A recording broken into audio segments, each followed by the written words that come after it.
Alright, says that we are live. So, greetings everyone, this is the Great Riek here. Once again with the Great Riek, once again with my buddy Kuma. Hello everyone. And we welcome you to more Road to Final Fantasy 16. Last time you were here for Final Fantasy 8. Damn, dude, it's been a minute. Actually, no, you were here for the first part of Final Fantasy 9.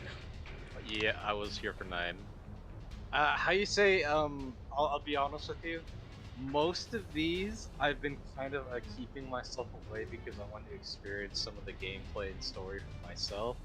But dude, I'm not gonna lie, I'm gonna be there for pretty much every episode of the 13 series just because I have so much fucking Copium in me with that series, man.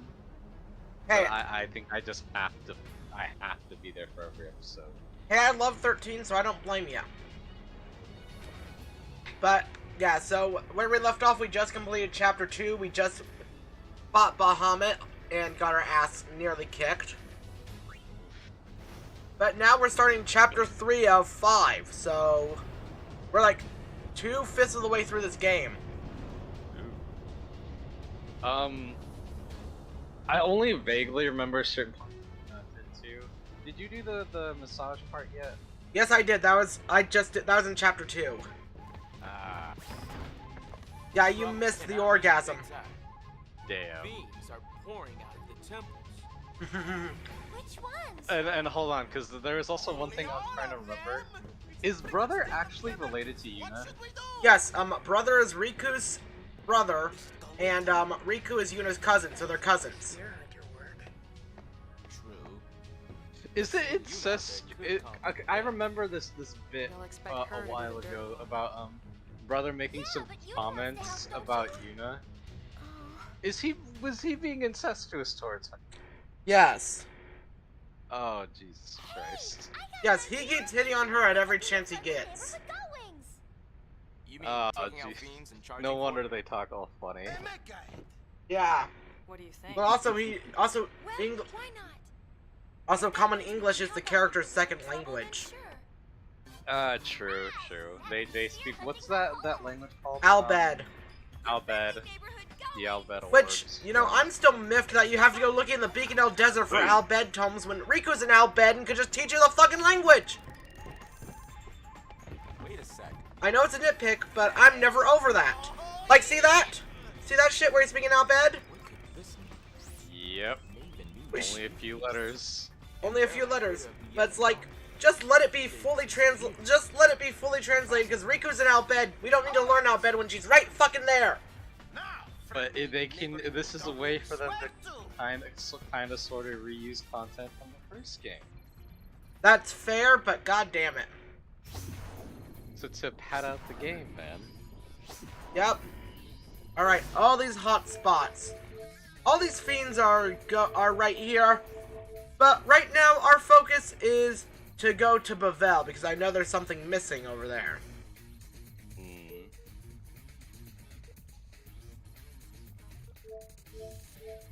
Actually, no wait, I need to see if we can go into, Guado Salam. Because I'm trying to get all the Crimson Spheres. Does it not let you enter certain places? Some areas will just be like, okay, right now we don't like you, so we're gonna kill you if you try to enter the place. Like, Bavel, because I chose the Youth League over New Yevon, wants me dead. Oh god. I have lots of questions, but I'm going to save them for when I actually play the game. Yeah. Let's see you do it. Oh then. god, these two. Aren't these LeBlanc's lackeys? Yeah, I call them Team Rocket. Nothing to worry about. Oh god. Because this will be our 7th battle with them. 7th battle. Look who's talking. Actually, I Did lost. at least get What are Do you they at least doing? get better over time with their combat? The boss has been No, out they're and easy as depressed shit. since Nuge went missing. Oh god. We wants to comfort her, see? Oh, was that Yeah. You supposed want to to be Nuge? comfort her, but you don't got the That hands bad, for was it. it? No. Ow.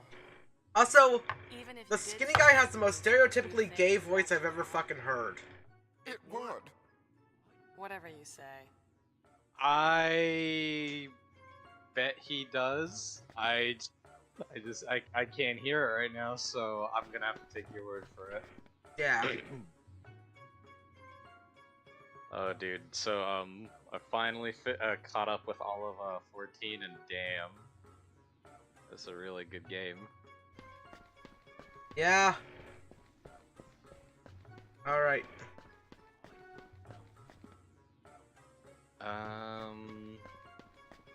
Oh, I finished watching all of Kenobi, and it was about what I expected it to be. I've heard nothing. I've heard either people love it or people just don't give a shit.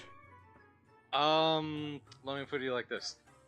It's not the worst thing ever. It certainly is very strong. I just wish they would have kept it to fucking Obi-Wan and Darth Vader. Yeah. Not because like I don't mind the Leia parts. In fact, the Leia parts should have been Leave me alone. Leia is fine for what she I does. just want them to stop treating Luke like he's less important. That's all I want. Because I hear they No, I really feel downplay it. Luke. Fine by me. A part of me There's no feels point that in they're chasing after they're spheres not of my monkey focusing too emojis much and on be Luke able is to smile. because he has What literally difference does it 3 make? movies about him. True. He is the main You're a character mess. of those movies, so why do Say we need to whatever you explore want. bits and pieces of him in these other pieces of media when they're not technically the focus of it? That's true. The quote unquote villain didn't need to be there at all, or didn't need to have as much of a focus as she had on her. Ah. Yeah, I heard that. Now, there's one point of contention that is full of buzzwords when I hear about the villain, Riva. Yeah, I know those buzzwords too, and I don't agree with them. Yeah. I don't buy into this whole SJW bullshit. I fucking hate it when people go there. What It's if just we such a showed her fucking a easy sphere way of to be news? like, oh, this Why ask person us? Go is for it. how you say, Of this course, villain that is sphere. black, so that therefore this person must have been We took one in hired Bethel. Care to because watch you know it? she's black and not because What's of her on it? acting abilities. Because Yeah. We haven't looked yet. Also, no, Meet us in I our room. literally don't care We'll have about a that. little screaming. Go ahead. I was just gonna say, like, when people use that term nowadays, it's so pointless. Like, back in the day, it had a little bit of meaning, but now it's just a dead term. Yeah, yeah. Like I love you. It literally means nothing. Yeah. It's like when your parents tell you they love you. You know it's not true. Yeah. Not anymore. I mean, have they looked at what you've done recently? Not ever since they if they knew what you've been looking at on the internet, they would say I have no son. Yeah. Oh, now there's actual monsters. But to actually go into a little bit of detail about why it's literally because it literally went the exact same route I thought they would have gone, which is being, oh, she's a fucking evil character in the beginning. She does questionable things like, oh, she cuts someone's arm off, she fucking invades someone's mind, and I honestly thought they would have done a lot more. Yeah. Made her do more evil shit, but because I knew they were trying to redeem her in the end, I knew if she just started locking kids and shit, it would make her quote-unquote redemption at the end less warranted. Yeah. Exactly. Oh, come on. Oh, hey, coral. Nice. Luckily... But to end that discussion, I'll just say this. The show definitely has a right to exist. it is not a bad show by any means. I just wish they focused more on the strengths of Obi-Wan and Darth Vader rather than these side plots with Leia and Reva. Like, Leia, I think, could have had some parts of hers done better to integrate her better into the story. Like, the whole bit of it was to have Obi-Wan learn that it's okay to have attachments, because he obviously cares for Luke. He just doesn't want to fucking say it out loud because the Jedi can't have attachments. It's against the rules. Yeah. And to a degree, I think he learns that lesson from his travels with Leia and all these other people. I think it could have been done a whole lot better. God, I hate this camera angle. Okay. Hey man, it was do they do these camera angles in 13? I can't remember. Or was it you able to move the camera? It's been a minute since I played 13. In 13, you can move the camera. Okay, then yeah, it was the 2000s. They were very stuck in that era of fixed camera angles. Yeah. Smoking's back for you. Oh, some other things to go over. The Steam summer sale is going on. Lots of games on sale. God, all my friends are like, you should get into Disco Elysium, and I'm just like, no, I'd rather not. Not a fan? I played it for 5 hours. I wanted $90 back. I only spent 40 on it, but I wanted 90 back. See, I've never played. I've heard all these good things about it, and I've heard people say many different things. Like, it's either mid, or it's it's either the best game you've ever played, or it's just mid. And I'm not sure what to believe since I've never played it. That's fair.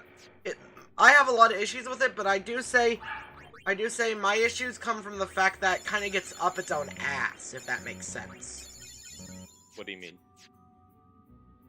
Like, it's a game that it's one of those games where it's like, oh, we're different from other RPGs. We don't really have combat at all. It's all about the role-playing aspect. But the story kind of is just so pretentious. And faux deep, you know? Yeah, I get it. I'll probably end up playing it at some point to see how it is for myself. Yeah. And you might as well. Let's do it. Some other things. One of the bigger games coming out recently is alright, because I wasn't there for the streams. How are you liking the Fire Emblem Warriors game? I love it Just so. the demo alone. The demo's amazing. Like, it's the first 5 hours of each route. Wow. The progress poured over from the demo? Or? Yes, it does. Ooh. Which one are you gonna? I'm doing first? Golden Wildfire first. And that's the route with Claude, right? Yes.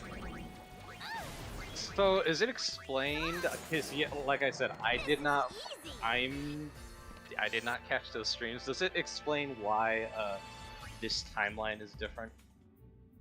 Yes. For example, Byleth never comes to Garrett Mach. Instead, the new avatar Shez does. Uh-huh. And also, the Academy phase lasts only 2 chapters instead of a full year. Wow. Do they still got that, I'm trying to word it right. So, in the previous Fire Emblem Warriors, they had Where's the fun in thing that? where the, only 2 specific characters could interact with each other. Basically, you could, form bonds, but it was more for, like, stats and stuff. You wouldn't actually get, like, full-on conversations. They kind of do a mix in this game, everyone has conversations with each other, but, at the same time, not every support rank is a conversation. Yeah. Alright. Yeah, so it's like, So it's like, oh, one character has up to A rank, but they only have a conversation at A rank. That's... Huh.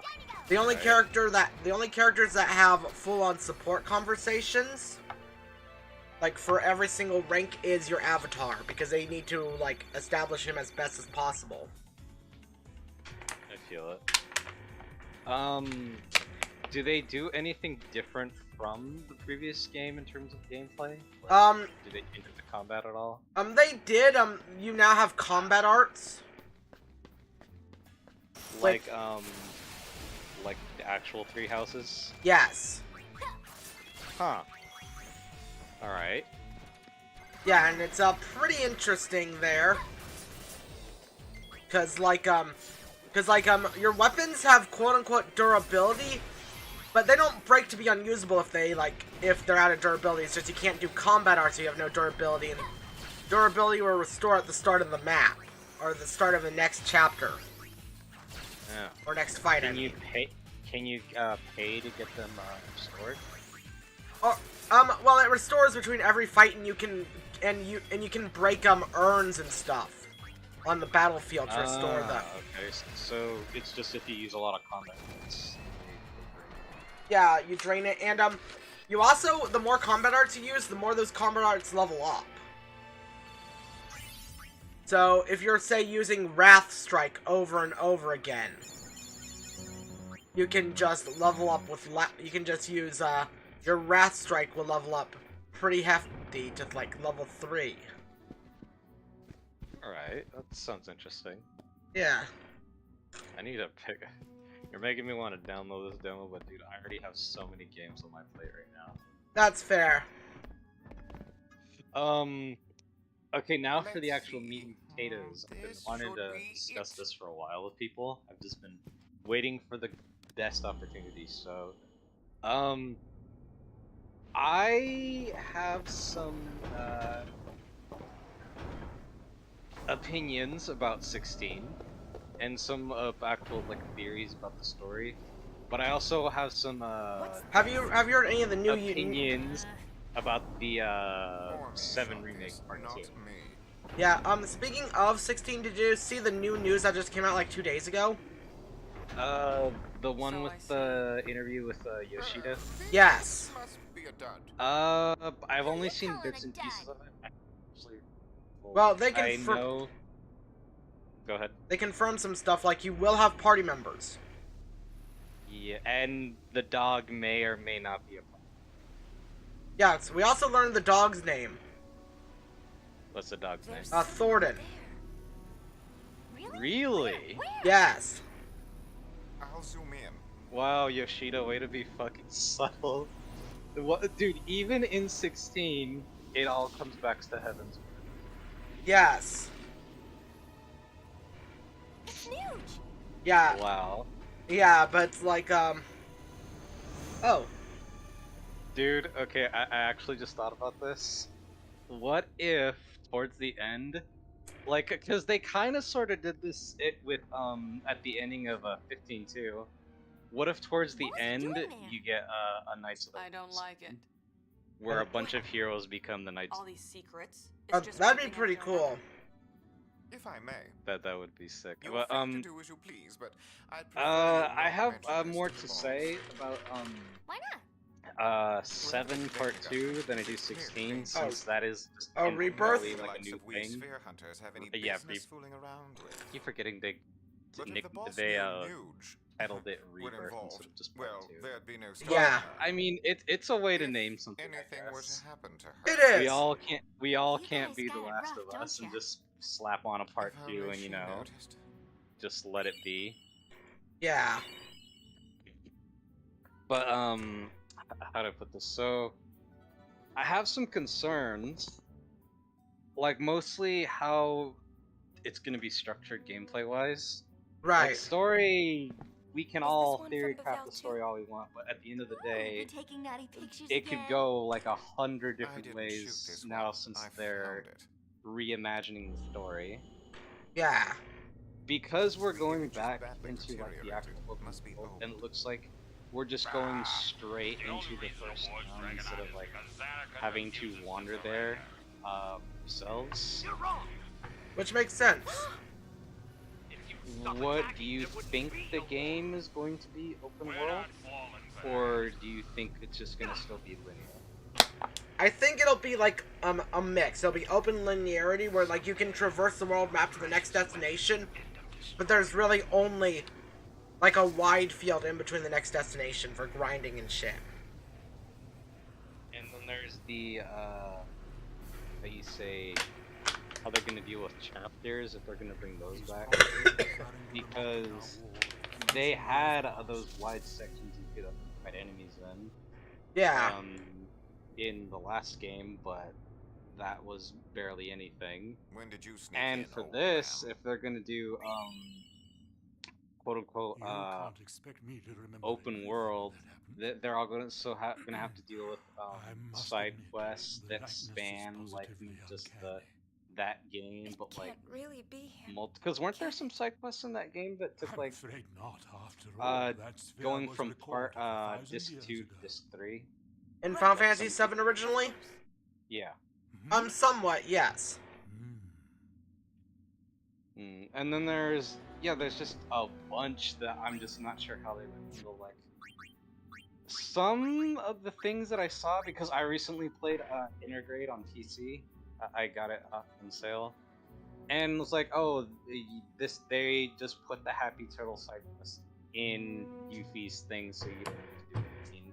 Sure, that's it wasn't a grand thing. It was just a way to get some like I think money and materia, so that wasn't really anything. But how are they gonna deal with stuff like Leave it to me. like the golden saucer, or continuing on with blue magic, getting the actual summons and becoming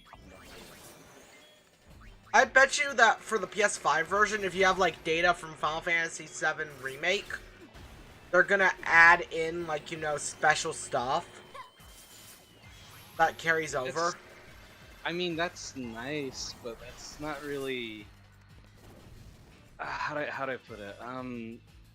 If they were to just give you like a few things from just beating the game or having a skip file, I feel like that's how do I put this? It defeats the purpose of like doing a bunch of the big stuff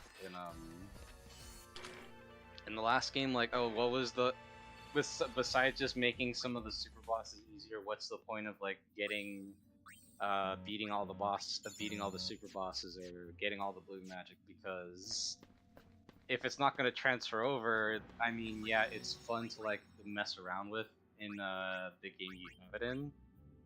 But if nothing transfers over, how are they going to deal with like, oh, what default skills are you going to get in this game? Like, are we going to start you off at level 50? Are we going to start you off at a lower level and just have you slowly gain back all your stuff? Yeah, that's gonna be weird. Your weapons, how are we gonna deal with that? Are you gonna just a bunch of different things? Yeah.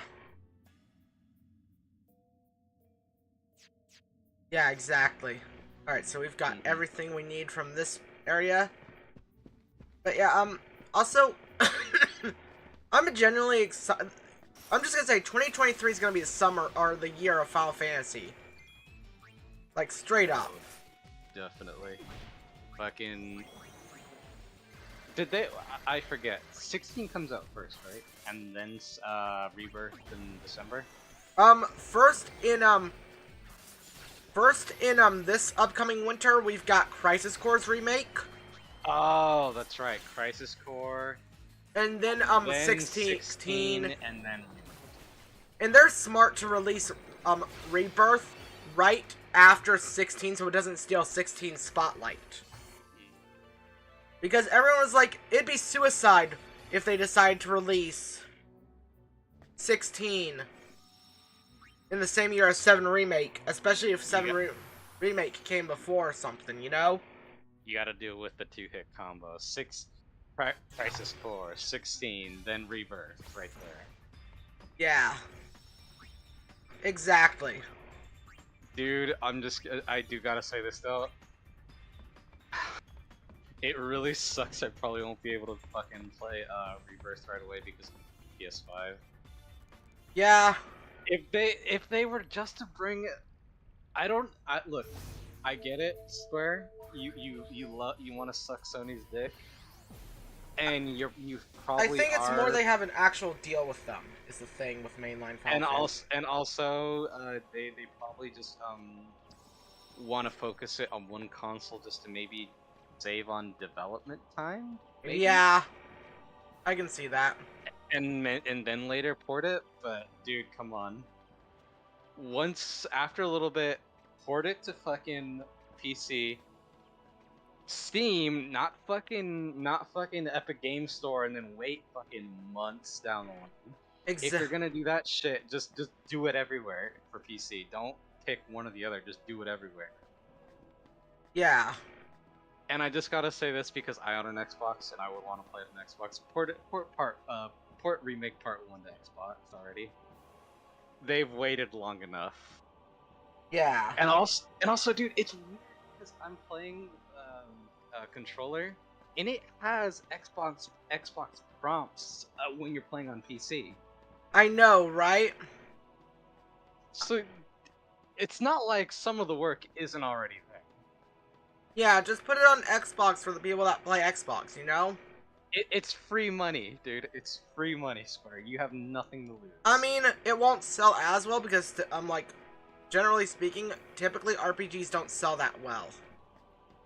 On, I guess. On Xbox. Like, some RPGs normally, like, are, like, worse on the Xbox. Like, not, like, worse in quality, but worse in sales. I guess, but how you say... It's more or less because of, I'm thinking this way because just how there's still a fucking scarcity of PS5s that go for like 700 and over. But Yeah. there is a surplus of Xboxes, and obviously everyone has a PC.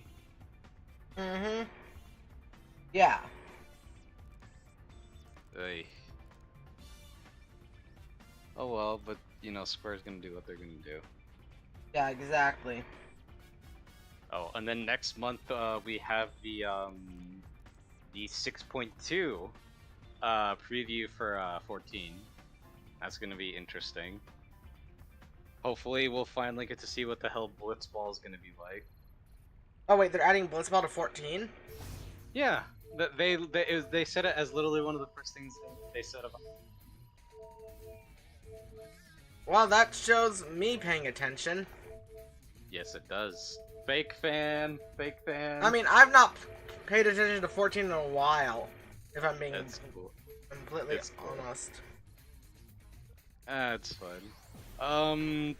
I mean, from what I understand, Endwalker is supposed to be the love letter to 4 and 10.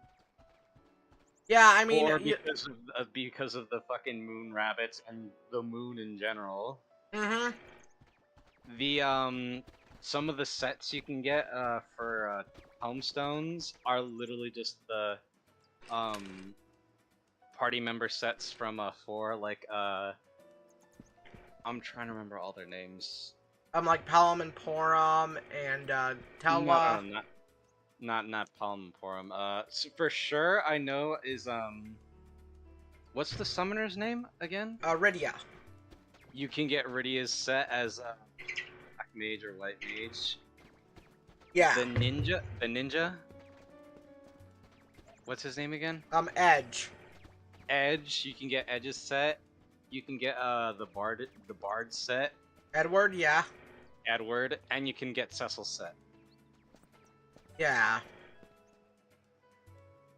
And you just want me to drop it right here. Spoilers for 6.1 and 14, right? Yeah. Or should I hold back? No, go ahead.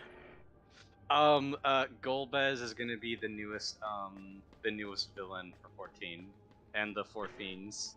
I'm excited for that because especially if we end it with a kick-ass, like a fucking, Zemus raid, or Zemus boss, for the raid series or something. I think what's gonna happen is Golbez is gonna be the rest of the trial bosses they're gonna put out for 14 for Gunpla. Ah, okay. Because they did something similar with the weapons for Shadowbringers. Yeah. Yeah, with Shadowbringers. So you could fight Emerald, Ruby, Diamond. I know. Azure was one I remember off. Diamond's fights being pretty sick because you were in a mech or something. No, that was Azure's fight. Okay. Diamonds, you fought on top of them. Right, right. I just remember the big fuck off mech. Or It just makes me wonder how they're gonna structure those fights if they go the trial route, because they obviously can't have 5 trial fights. It would be interesting though if they were to have 5. They could though. It's Yoshi P. He can do whatever the fuck he wants. Oh, and also Xenos is probably alive, so yeah, there's that too. I mean, Xenos will never go the fuck away. He's too petty to die. Yeah, he's your best friend. He's gonna follow you to the end. Yeah, he's too petty to fucking die. God, I'm honestly wondering with the Blitzball thing now, because it's in my mind, if we're gonna see some allusion to Waka or Tidus in 14. Just watch. They have What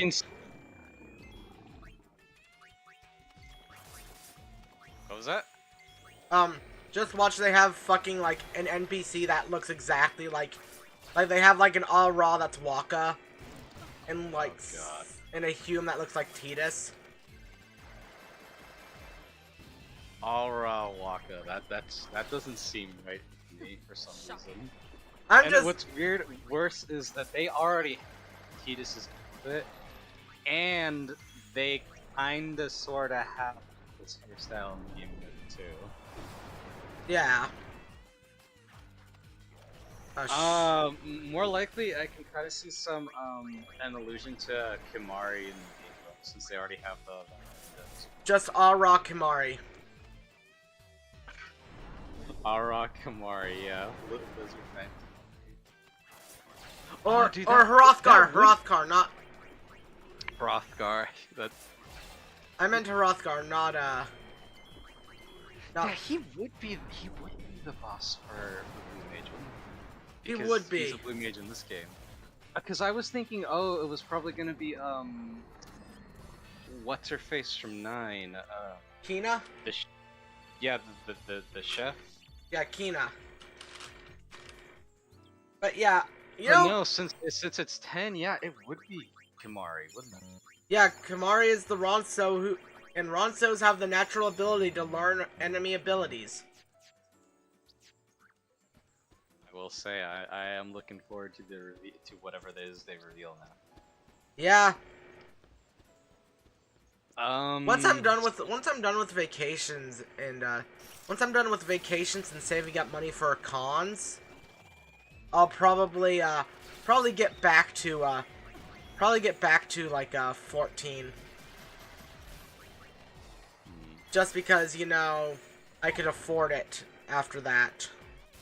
I feel it. Oh, those things died quicker than I expected.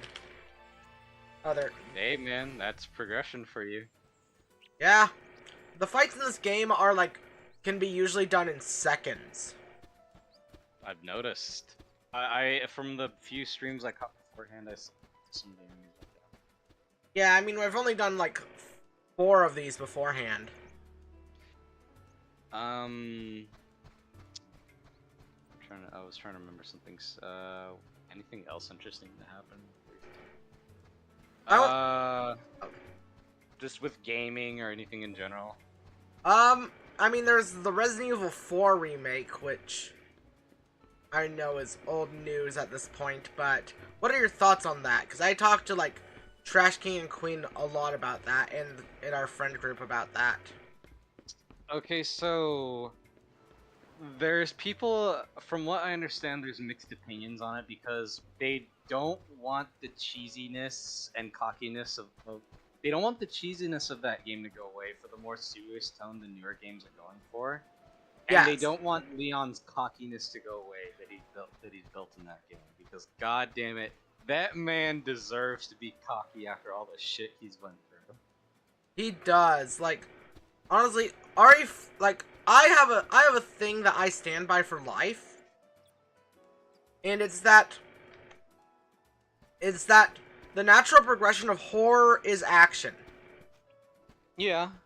Because when you're, like, unless you're dealing with a slasher film, where they replace the cast all the time, you're bringing back old characters. They can't stay, you know, ignorant forever. Yeah, I mean, literally, dude, just look at, like, the two best examples, and you'll see why that's right. Aliens. Aliens. Yes. And Terminator 1 to Terminator 2. Yes, exactly. Confident, huh? Like, you can argue that Terminator 1 was an action movie, but it was pretty strongly, to a degree, a horror movie. It was action horror, much like There you go, see? action horror, much like the original Predator was. Smoking's bad for you. Only vaguely remember some stuff from Predator 2. Was it more of an action movie in that one? Or was it Predator still 2 was horror? Predator 2 was an attempt at the same thing. But instead of being not the really. jungles of Vietnam, it was just a gang war. Was it in LA or New York? LA. LA. That makes more sense. Yeah. Oh, speaking of Predator, how do you feel about? Oh, you cut out there. Speaking of Predator, how do you feel about Predator? Like the new movie? Yeah, the Predator, but with Native Americans. I feel like that one's could have potential, but because here's the thing, Native American like weapons don't give up the same heat signatures like guns and shit. Yeah. So I'm curious to see how that one will go. Me too. See, I've always had this idea in my head where, okay, so you know how the first Predator movie was kind of a deconstruction on action movies where all these macho guys with all their big guns couldn't take down one freaking dude hiding in the trees? Yes. So my idea of a Predator movie is kind of, I guess, a more modern take on that, where it's the newer generation of action heroes, where it's these good-looking, pretty boys with like hyper futuristic weapons and shit, taken down by a predator, but he has like primitive weapons. Yeah, that'd be cool, actually, you know? I mean, you would have to really freaking how do I put this? You would have to take care a lot with that concept because you could fuck it up really easy. Exactly, Like, but really easy. Like, with like, oh, like, if you make the weapons too advanced, you'd be like, oh, how can this thing with bows and arrows and booby traps everywhere take down guys with like force fields or freaking all these basically predator type weaponry? yeah, you gotta be real careful about that. Also, hi Argo, welcome to the stream. Sorry, just was acknowledging chat for a second. No, that's cool. But yeah, Hello, chat. I mean, honestly, like, but Predator just keeps trying and failing to keep catching lightning in a bottle. Oh, dude, the fucking, what's it called? What was the last one called? Predators or? Yeah, Predators was fucking Jordan with Michael Key or whatever his name is. Dude, that movie hurt me so fucking bad. Yeah, that movie was awful. As someone with autism, fiends? dude, that shit They're hurt coming me from inside so the bad. temple. God, yeah, exactly. Dude, And the others dude, fought them off. autism is not a superpower. Luckily, no one was You hurt. can't fucking steal Friendly autism. neighborhood Gullwings. Stop trying to make autism a superpower, for fuck's sake. Things we missed may still be wandering. like okay, it's like let's go down to the local Give them a hand. but I don't want to. Let's go down to the local special education school and steal the Sorry, fucking Lulu. kid obsessed with trains. That'll make this super powerful. Yeah. Yeah, I know, right? God damn. Like, oh dude, this kid can name every on the newest bullet train model from 2002. Mm-hmm. We're fucking in if we get this kid. Yeah, I know. Alright. What you up to? I'm just tired of this whole, like, autism is superpower thing. Yeah. A new invention of yours? It's so stupid. Okay. What were we talking about before? No, horror. Resident Evil 4. Yeah, we were Okay, talking about so horror. I don't know how we got there, but we did. But now back to Resident Evil 4. We were talking about horror movies and the progression of them into action, and then we're talking about action movie horror hybrids like Terminator and Predator. Oh, neat. And we got to Predator and then to Prey and then fantasy movies Yeah, of what we'd want Predator to be. and then we talked about Autism. Predators. Autism has perks and drawbacks as someone with neurodivergent friends. Yep. Okay, I have to say, as someone who just never looked at it, looked it up, what the hell is neurodivergent? Neurodivergent is someone whose, like, brain doesn't work as it's supposed to. We have to do something. What if the fiends keep coming? Maybe you don't Like, for mind example, my brain, danger. like, you know, people with ADHD are kind of considered neurodivergent. You know, because, like, their brain makes them unable to focus and shit. I see. Yeah. But there is, like, a supernatural thing about it. Yeah, there I isn't... mean, yeah.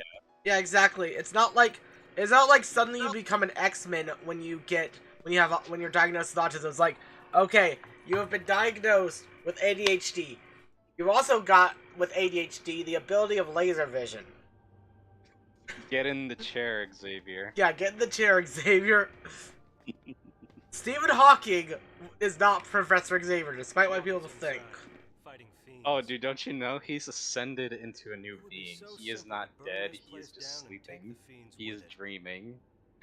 Didn't they kill him in Multiverse of Madness? They did.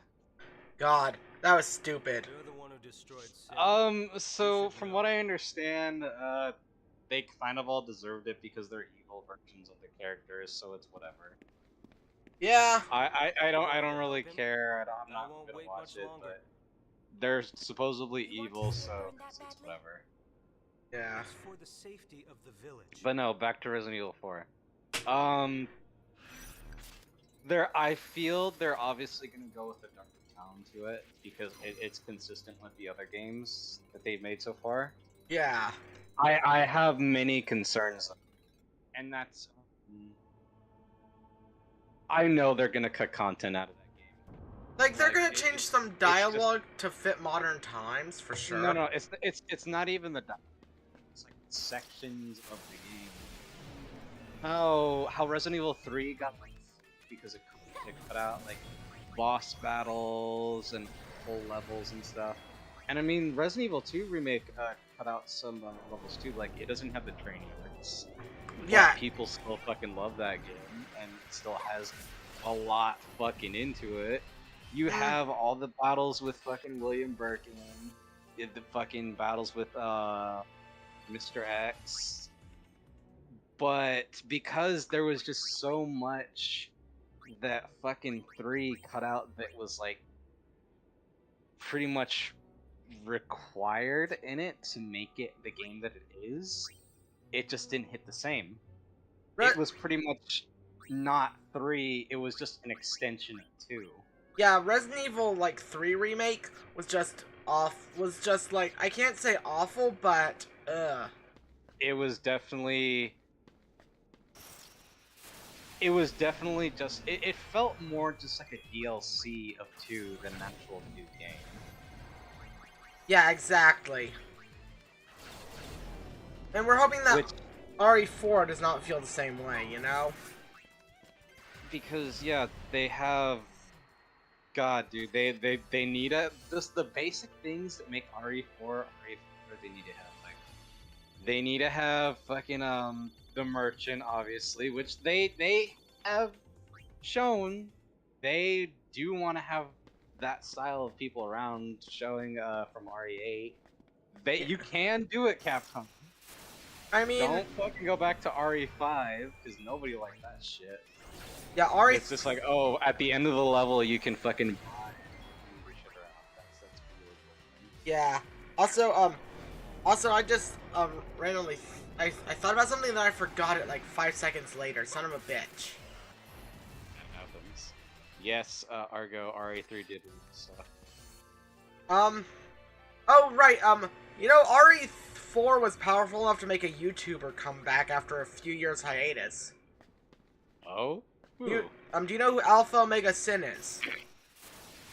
Really? He came back? Yes, he's back now.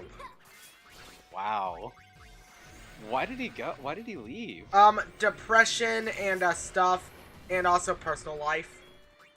I mean, I know he he's a dad, isn't he? He's a dad. He was a single dad for the longest time, but now he's married. Wow. Yeah, like he was a single dad that had split custody with his kid. Damn, dude. I mean, good for him that he's back, and good for him that he's apparently doing better. Yeah, like he had like apparently like he explained at the end of his RE4 video they had like a ton of funerals he went to in 2020 for close friends. Damn, dude. Yeah, and that just broke him down. I mean, shit, man. You take care of your shit, man. You do what you Yeah, but now he's back. Like his first thing that he did was react to Resident Evil 4 and the Callisto Protocol stuff. Dude, fucking Callisto Protocol. I can talk about that shit too, man. I'm ready for new Dead Space stuff. Like I know it's not Dead Space, but it's Dead Space. Let's be fucking honest.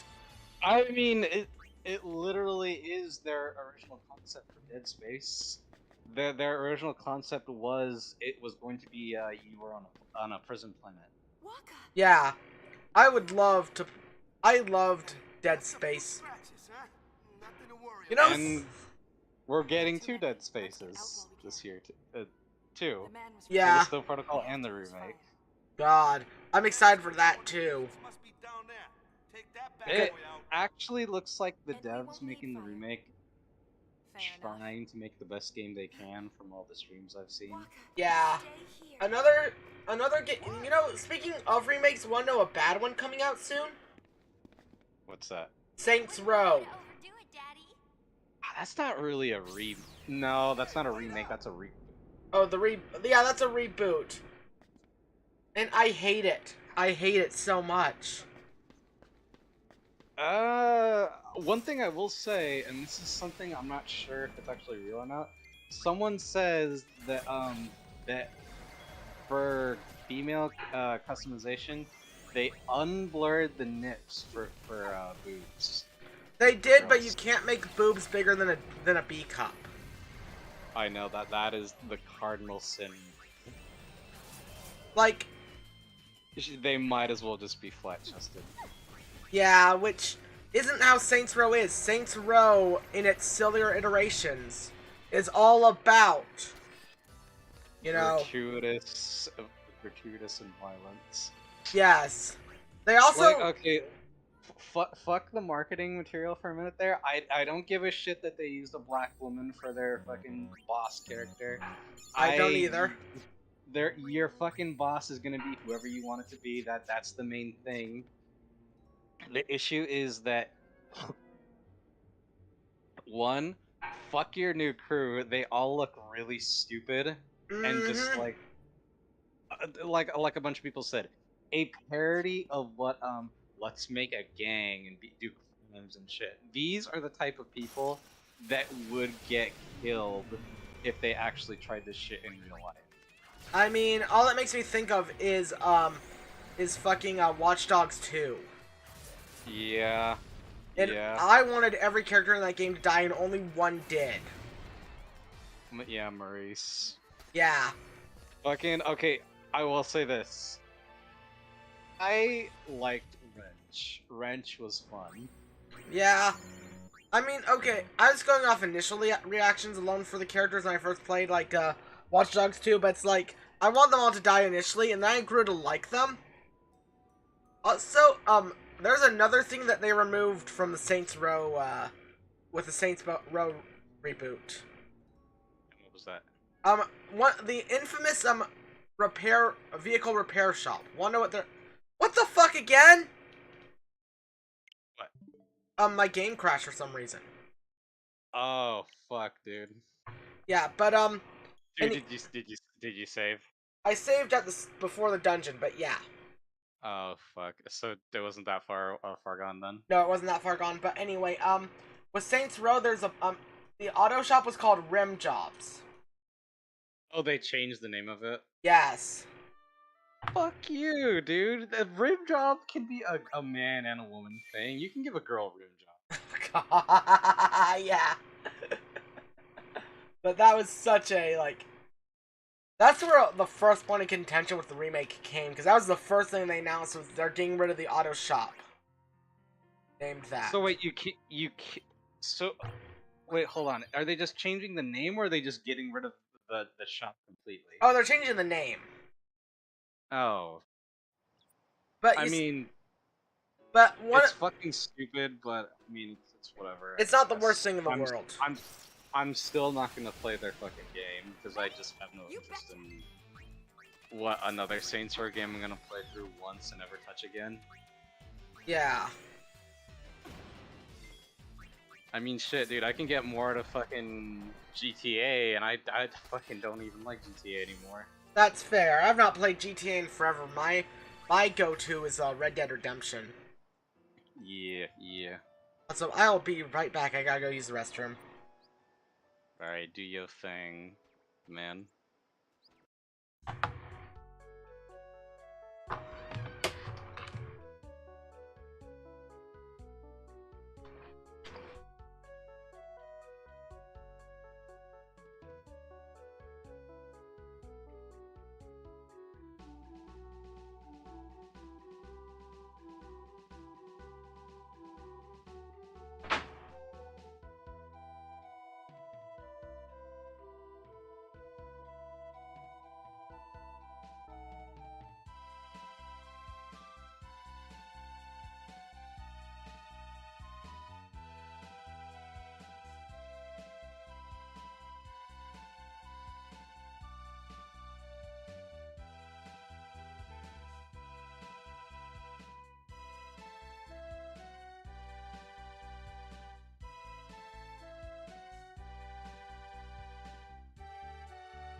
Alright, I'm back.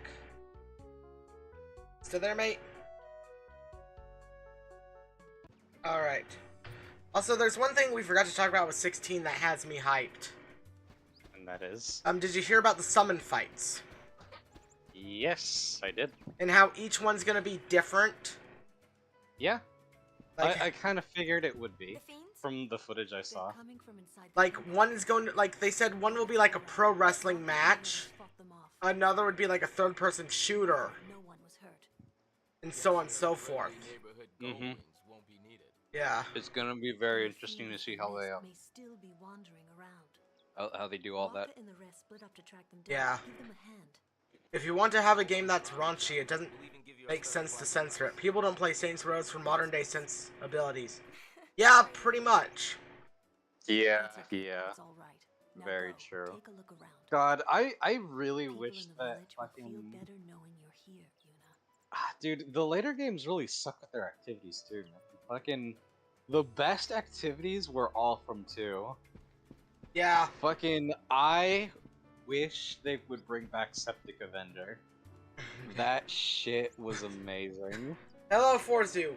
Wait, they actually adapted that for The Boys TV show? Holy shit. It is not okay, first of all.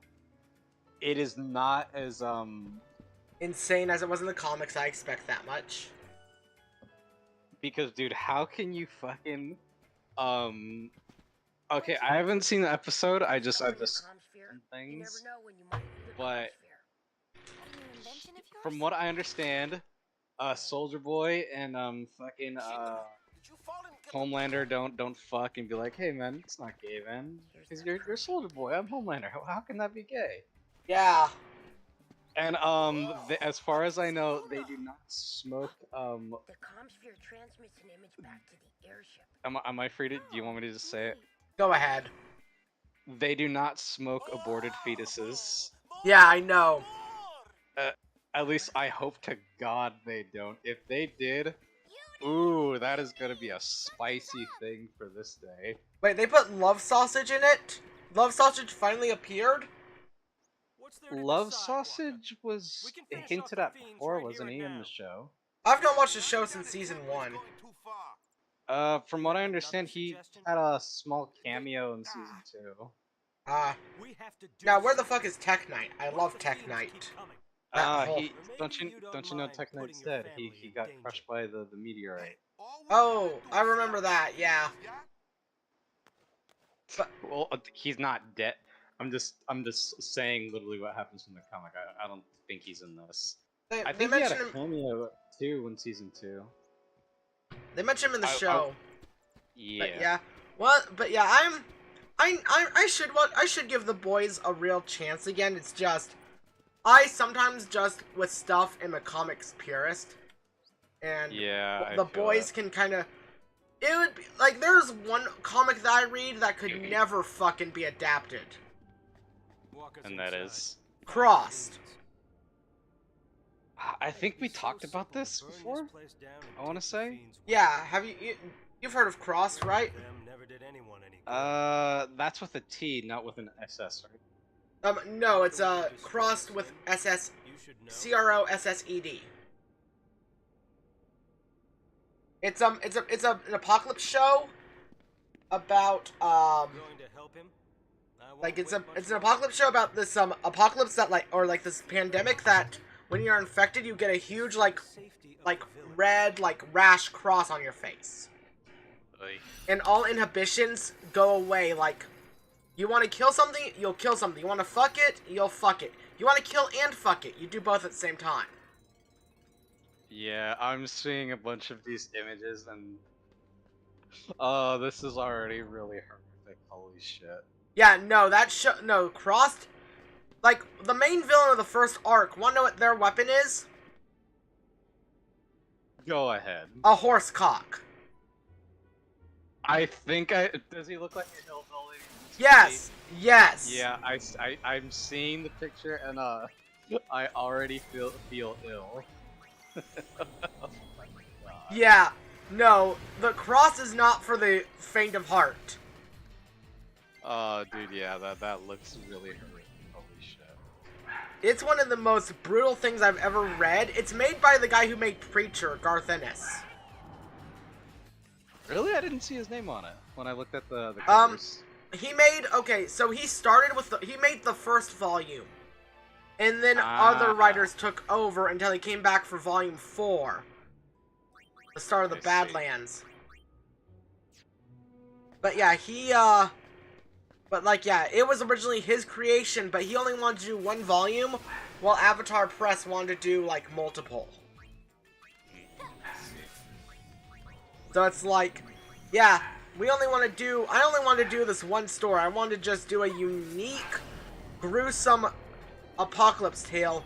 You guys want to milk it, I'm not here for it. I feel it. And then he only came back because he got to make jabs at British royalty and British Parliament in Volume 4 and Volume 10. Oh, God. Because he loves to make fun of the British.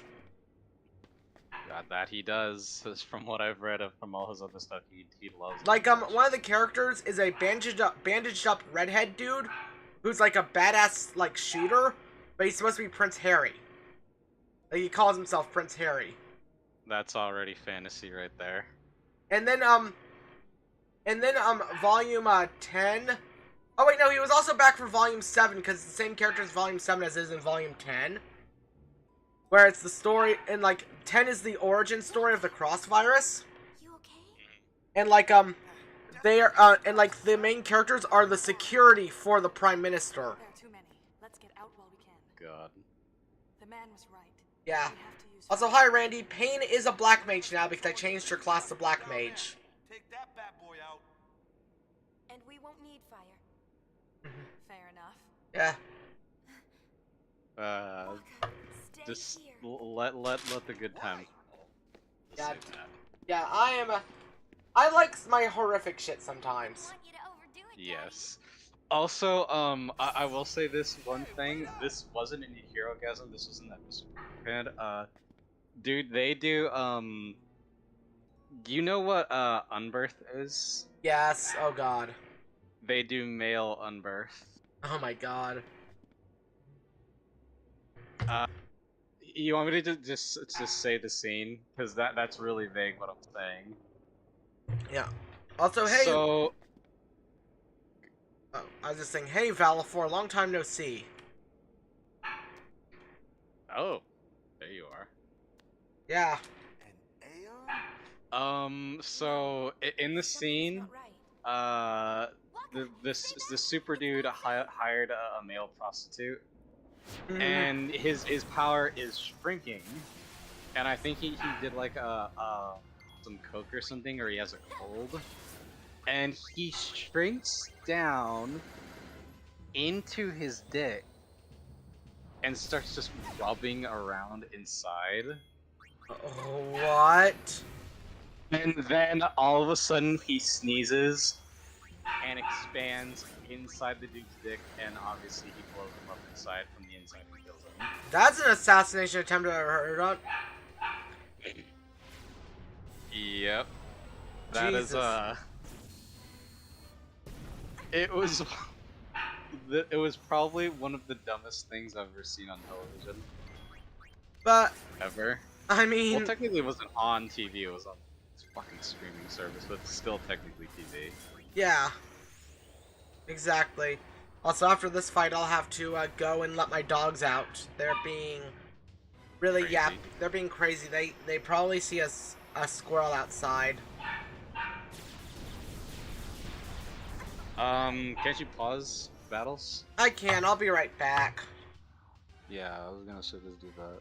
Yeah, I'll be right back again. Sorry about all this. I'm the That only happens. one at home with the dogs, so... Go do your thing.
Alrighty, I'm back. Hello. Yeah, so my dogs actually didn't need to use the restroom or anything. They're just trying to get a a frog that's under our deck. Oh god damn it. I've been seeing frogs where I live too, and I don't get it. I don't live by anyone. Yeah, I don't either. So I don't know where the hell they're coming from. Yeah, it's a mystery. Okay, this thing... You know, if this thing kills me, it kills me. This TV is dying, stream rain. Yeah, dude, that's been happening for a while now. Where have you been? Yeah, I think it's just commenting on what we've been saying. Man, I love Hero Gasm. Like, the episode was amazing. I want to talk spoilers, but y'all gotta watch it yourselves. Why the allies are stronger when they're in the bad... What does that mean? English is a second language, so... No, I just understood that. Why are your summons are stronger when they're enemy? Yeah. Because the game... I mean, that's just game design, honestly. Yeah, that's just game design overall. Okay, game over. Chapter 3, I remember of this game, has a whole bunch of enemies that are actually tough. Yeah, that's usually how these games tend to get later on. You think you're doing pretty good, and then bam, Well, you hit the wall. 10-2 is actually, I'd say, one of the easiest games in the series, being completely honest. Really? Yeah, because the enemies are meant to be designed to be taken on with no matter the combination of party. So with that, they just make it so that, like, they don't really have big defenses or anything like that. Like, your normal flans can be beaten to death now. Yeah. Alright. Well, at least they been changing. The difficulty in these games have always been really weird to me.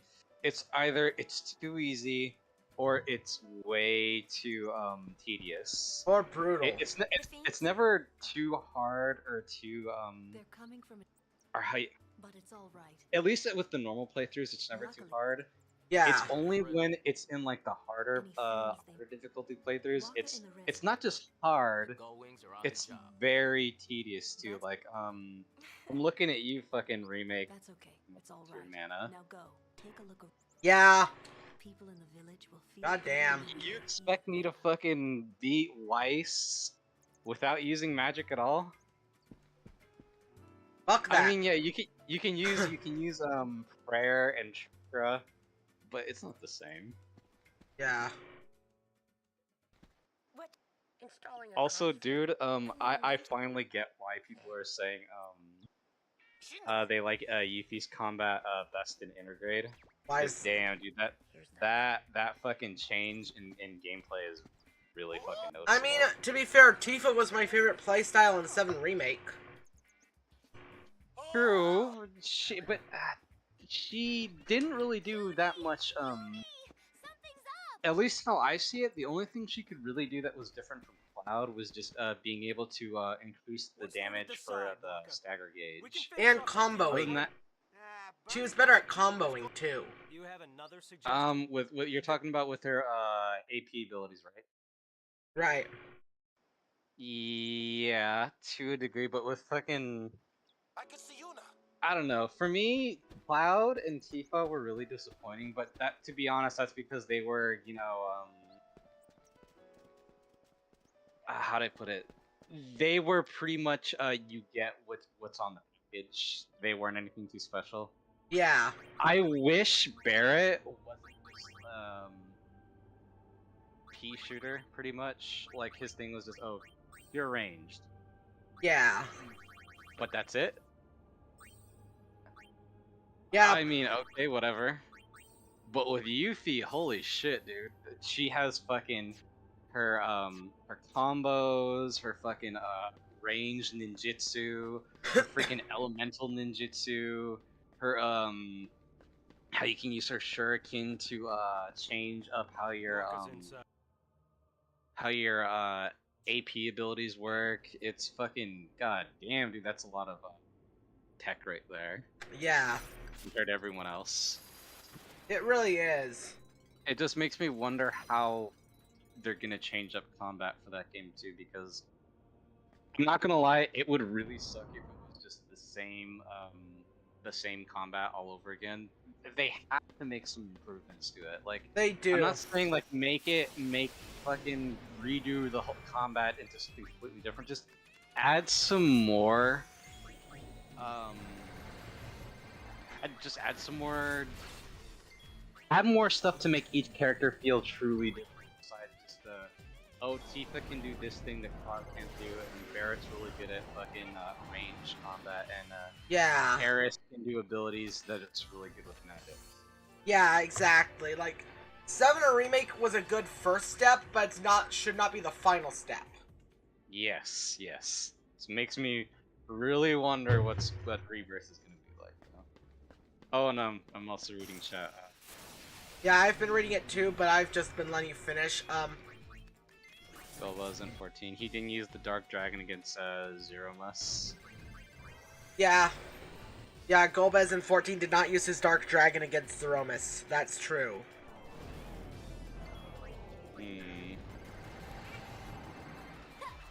Is that for the after years is what he's referring to? Or is yeah, that from... that's from the end of the game. Because when you control Golbez for that one battle with Fusoya and Golbez. Alright, I see. Yeah, like, in that final battle, he does not use the Dark Dragon that he has. Because that he had when he was a villain. Instead, he just is like a regular old party member. Oof. For that one fight, at least.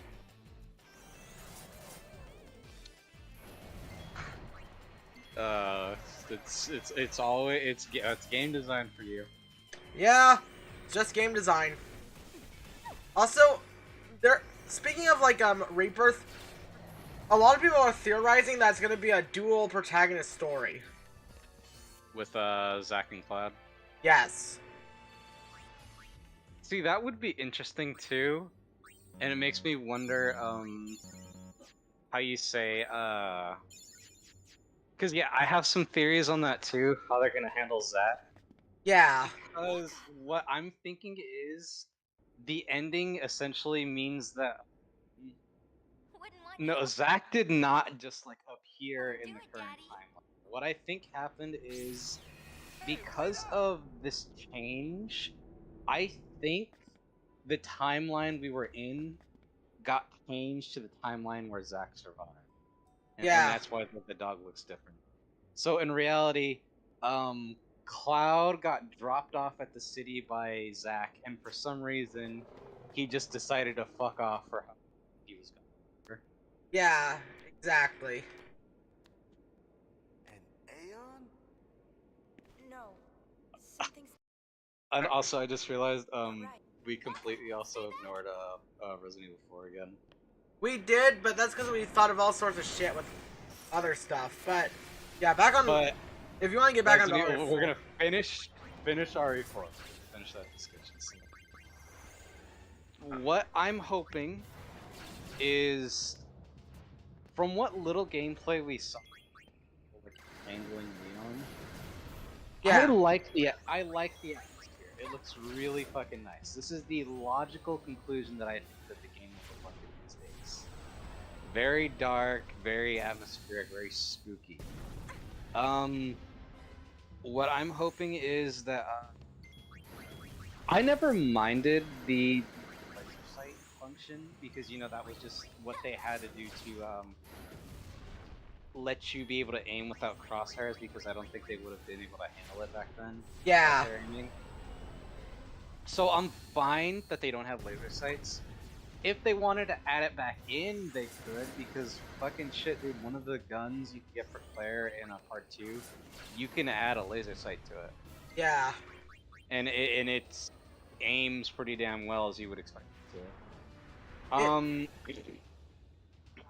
know what I want in RE4? Like, that was removed from, like, the, VR version? What? The Chicago typewriter. They took that out? Yes. Why? I don't know why, they just did. That's a bitch move, man. Who the fuck decided that was a good idea? I don't know. Also... Yeah, put all the freaking, the goddamn, V weapons in, don't take any of them out, you know, the Chicago typewriter, the freaking laser gun. They have, I swear to God, if they make the alt costumes DLC, I will actually... I'm not joking either. Let freaking Leon's RE2 costume be unlockable. Let his freaking mob's outfit be unlockable. The same goes for Ashley's shit. Yeah. And Ada. Do not take content, even though it's a new fucking game, do not take content that was originally in the game and add it as paid DLC. That is very fucking scummy. I don't give a shit if you're I don't give a shit if you're reinventing it for a new age. It was in the base fucking game, and you decided, oh, maybe because of time constraints or some other bullshit. No, you decided, you know what? Instead of extending development time, we're just gonna have to fucking have it be a paid piece of content. Fuck you. Yeah. Also, I'm gonna be right back. I need to go stretch. Yeah, no problem. I'm gonna catch up on fucking chats. Okay, so yeah. Remember who's the main? The thing with okay, I will repeat this till the day I die. There is no main character for Final Fantasy VI. It's an ensemble. Ensembles don't have a main character. The Fiends? Ensembles do not have a main character. Their main character is the entire cast. We start off with Terra, and then we end off with Celeste, but that's because we have to have someone to start back from and start with. It's like how Firefly, the main character isn't Malcolm Reynolds. It's the entire crew of the Firefly. It's like how in Final Fantasy 12, Vaughn is not the main character. Everyone's involved in the story equally. The only ensemble that had a fucking crew or had like a main focus was Agents of S.H.I.E.L.D. Hey, brother. And oh, I did not do this before. And Agents of S.H.I.E.L.D. was fucking awful. Like, Agents of S.H.I.E.L.D. is fucking awful, and I don't care. Like, I will never give Agents of S.H.I.E.L.D. any praise because it doesn't deserve it.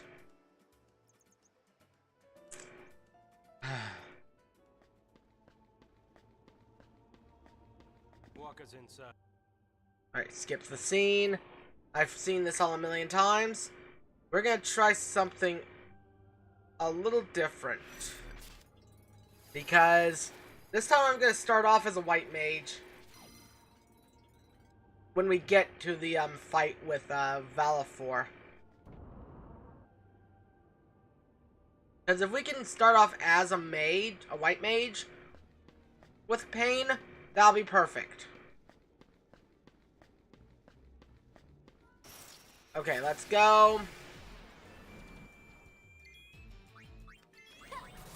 One good does not negate all the bad.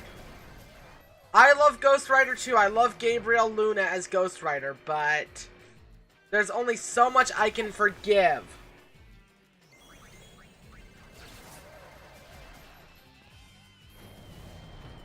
Also, goddamn, you're good.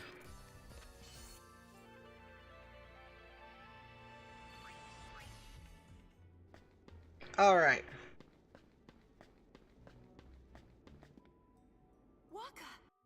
Skip. But yeah, Ghost Rider was... Wouldn't want you to Kamari's in this game, but he's not playable. Orin's dead. because Orin was already an unsent in the last game, but now that he got sent, so he's no longer around.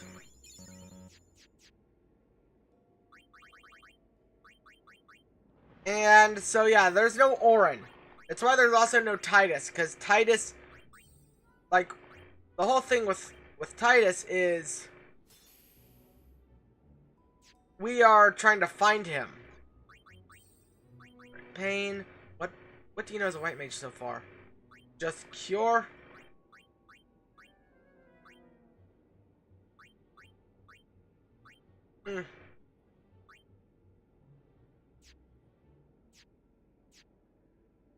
Okay, I can spam cure.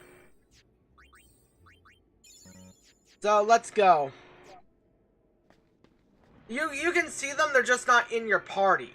They're just now, like, because Kamari's now leader of the Ronso. They're more NPCs to the story than allies. As far as I know, you only just get Yuna, Riku, and Pain as playable characters now. And also, you do have the ability to capture creatures in this new version. Really? Yes, you can capture them and use them.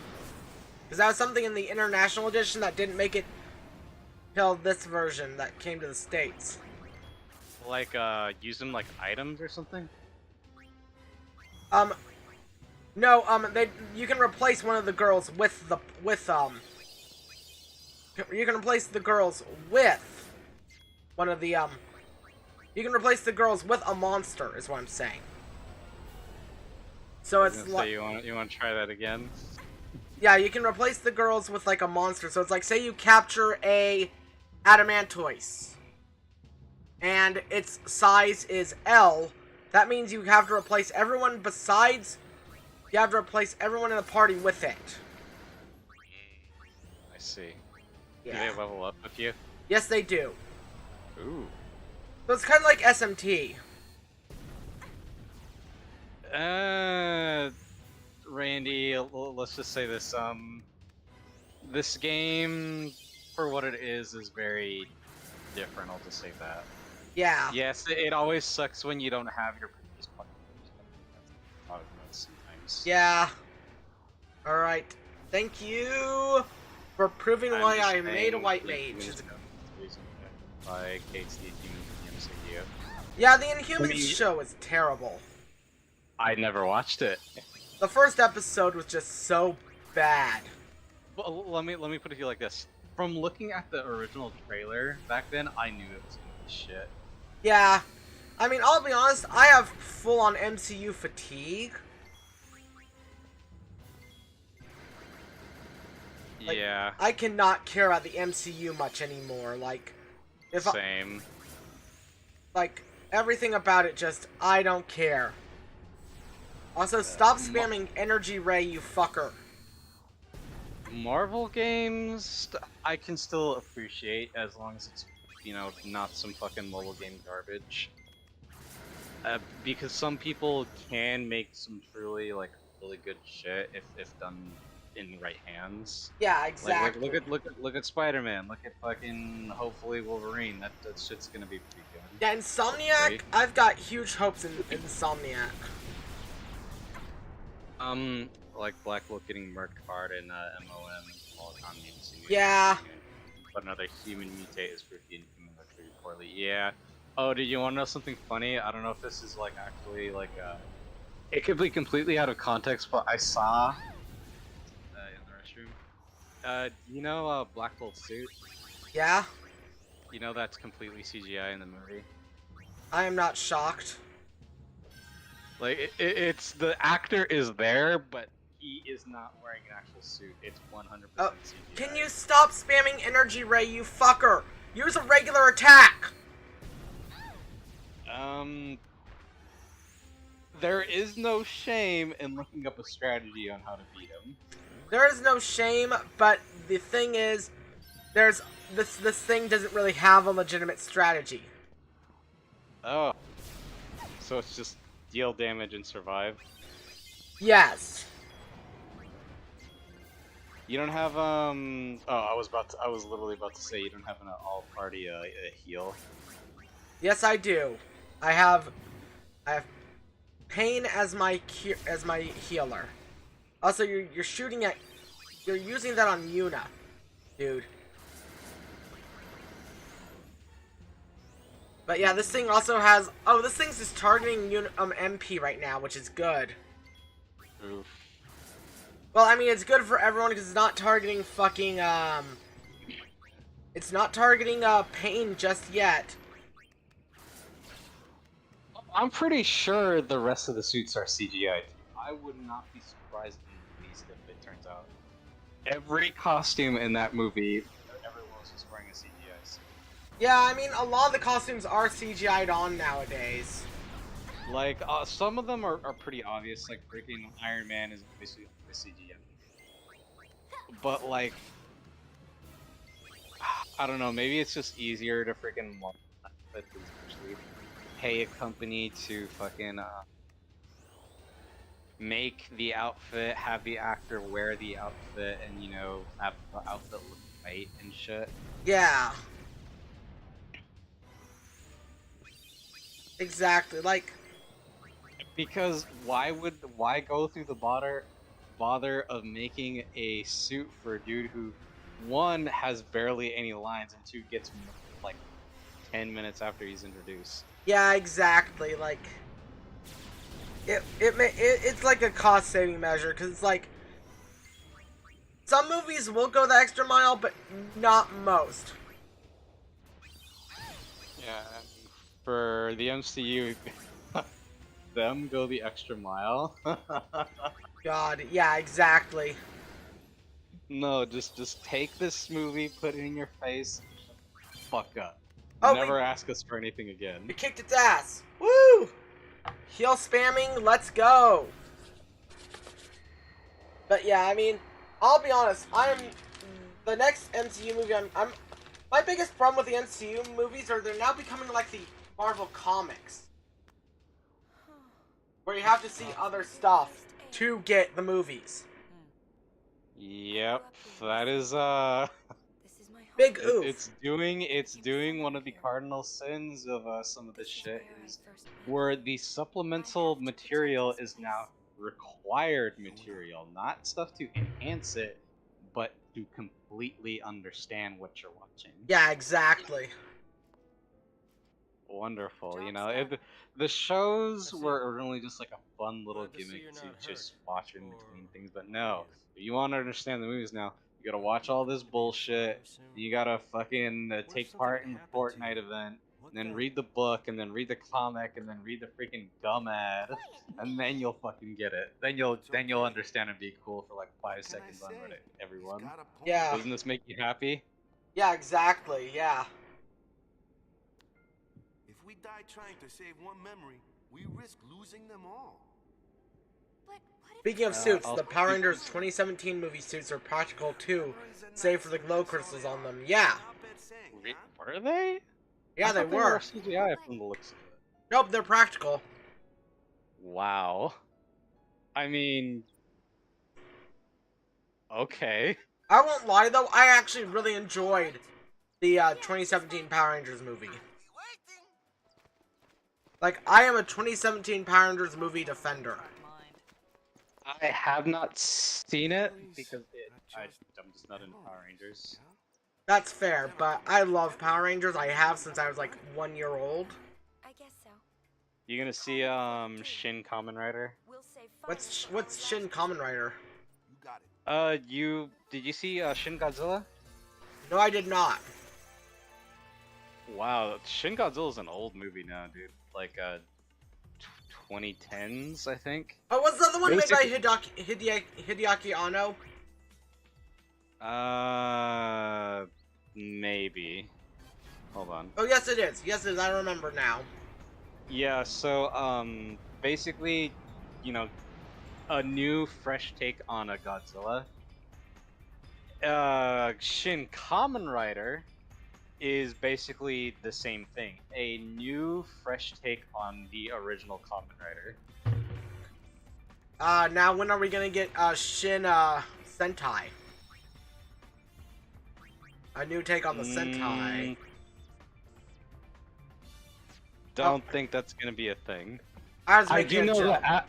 I do know that after Common Rider, it's gonna be Shin Ultraman, Oh, Ultra. or that might already be out. I'm not sure I don't think that one's out yet. because I have seen trailers for that. Yeah. Alright, time for Kilika.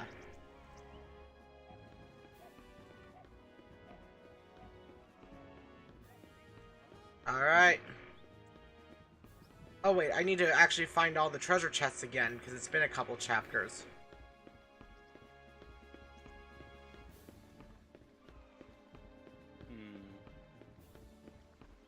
I keep trying to get into Kamen Rider, I just can't. Like, I can get into Power Rangers just fine, but it's like Power Ranger adjacent stuff, like Kamen Rider. It just loses me for some reason. I mean, certain things aren't for everyone. It's a given right there. Yeah. Even if they're the same, that doesn't mean you automatically like it. Yeah, like... To a degree. I mean, I do like one ripoff of Power Rangers, though, just because of how ridiculously stupid it is and bad. Tattooed Teenage Alien Fighters from Beverly Hills. Was the first word you said tattooed? Yes. Hold on. This was a real thing that aired at the height of Power Rangers hype. And it was on the USA Network. Why does this look like a porn? It's so low budget. They look like porn actors. I know, right? I think some of them did go on to do porn after that show. Dude, it's the outfits, the fucking weird, like juggalo fucking metal spray paint on their face. What is this shit? Yeah. I mean... For those of you just purely listening to this, you fucking are missing out. Oh, holy shit. Yeah. Oh my god. Okay, I do watch Sentai. I like both simultaneously. Like, it's just Kamen Rider that I don't care for, but it's like... Sentai, I like some seasons. I still don't care for either like Shinkenger or Power Ranger Samurai.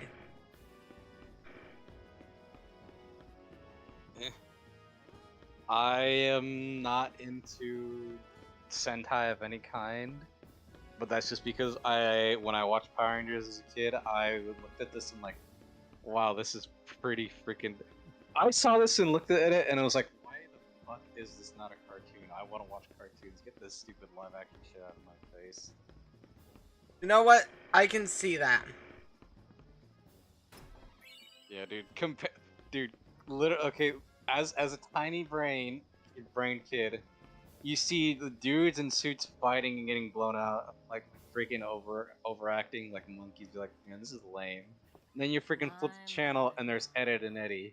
Why the fuck would you not stay on Ed and Eddie and watch freaking all that insanity and watch just dudes in outfits just getting blown up with wire axe and shit? Speaking of Cartoon Network, remember the mid-2000s Cartoon Network and all the insane shows there? Like, My Gym Partner is a Monkey. Partner is a Monkey. Or fucking Squirrel Boy. God, I barely remember Squirrel Boy, but My Gym Partner is a Monkey. Oh my god, there were some episodes there that I really liked. The one that I remember the most is the one with the doorknob, where friggin' Jake hypnotized the other animals and became a kung fu villain at the end. Yes. Another one I remember is the asbestos episode. Oh god, where he was eating shit the whole time, thinking he was gonna die. Yeah. Oh my god, that was disgusting. But I mean, hey, he's a monkey, he can eat shit. Yeah, but still, like, God. It's still disgusting. I knew she was worried about him. Another, God. Were you ever a Nickelodeon kid either, or no? Depends on the show. Like, did you ever see Fanboy and Chum Chum? I despised. Same. I still do not understand why people unironically post The people that started to come out of the woodworks to unironically defend it are all just because they're fucking. It's all because Mr. Enter did a hateful review on it, and everyone. Dude, do not talk to me about Mr. Enter anymore. I mean, his takes can okay, I'm a Mr. Enter fan, but his takes can sometimes be plain wrong. Oh, son of a bitch. But yeah, like he did a review of Fanboy and Chum Chum back in his early days when he was even more of a dumbass. I remember, and also yeah, I got disconnected for like a good few seconds. Yeah. My my internet went out for like a minute or two.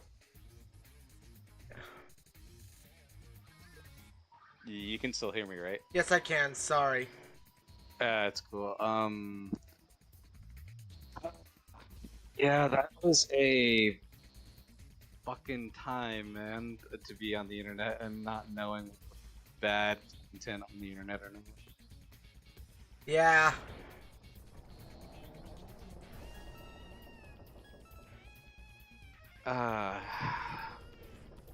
Yep. Yeah. Let's see, what else is it? Oh, okay, so now that we've talked about Resident Evil and the Final Fantasy games, Yeah, I mean, and Marvel movies, so I mean, fucking. Talked about Star Wars. Is there anything else really big that's supposed to be going on soon? not really. I mean, the one I'm looking forward to is like, I mean, there's Tokyo Game Show soon. I thought that was at the end of the year. Well, I mean, it's at September. Okay. Oh, God, Randy, you made me remember Rabbids Invasion on Nickelodeon. I barely remembered that show because I think it only played for like an episode or two on the main Nickelodeon channel and then switched over to Nicktoons or whatever. No, it did its full season on Nickelodeon.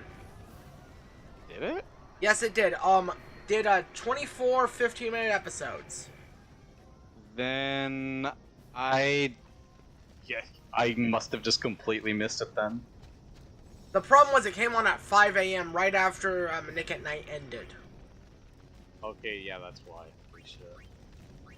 Yeah, I was not up that early. I was barely up enough to get. I barely woke up early enough to just get dressed and like literally head right out the door to go to school. Well, it was 5 a.m. Like new episodes were 5 a.m. at like a Saturday morning. Even then, I still woke up pretty late because I went to sleep in or I played video games at night. Yeah. God, dude. Unironically, I miss the old days with them. 360 and you get to stay up playing the PGs all day. Yeah. I mean, we still kind of all technically do that. But... I mean, I get to do that again because I'm now I work for the school. I work for a government. And when you work for government, you get to do that shit. Yeah. To a degree, though, it's not the same. There's a certain, how you say... Responsibility?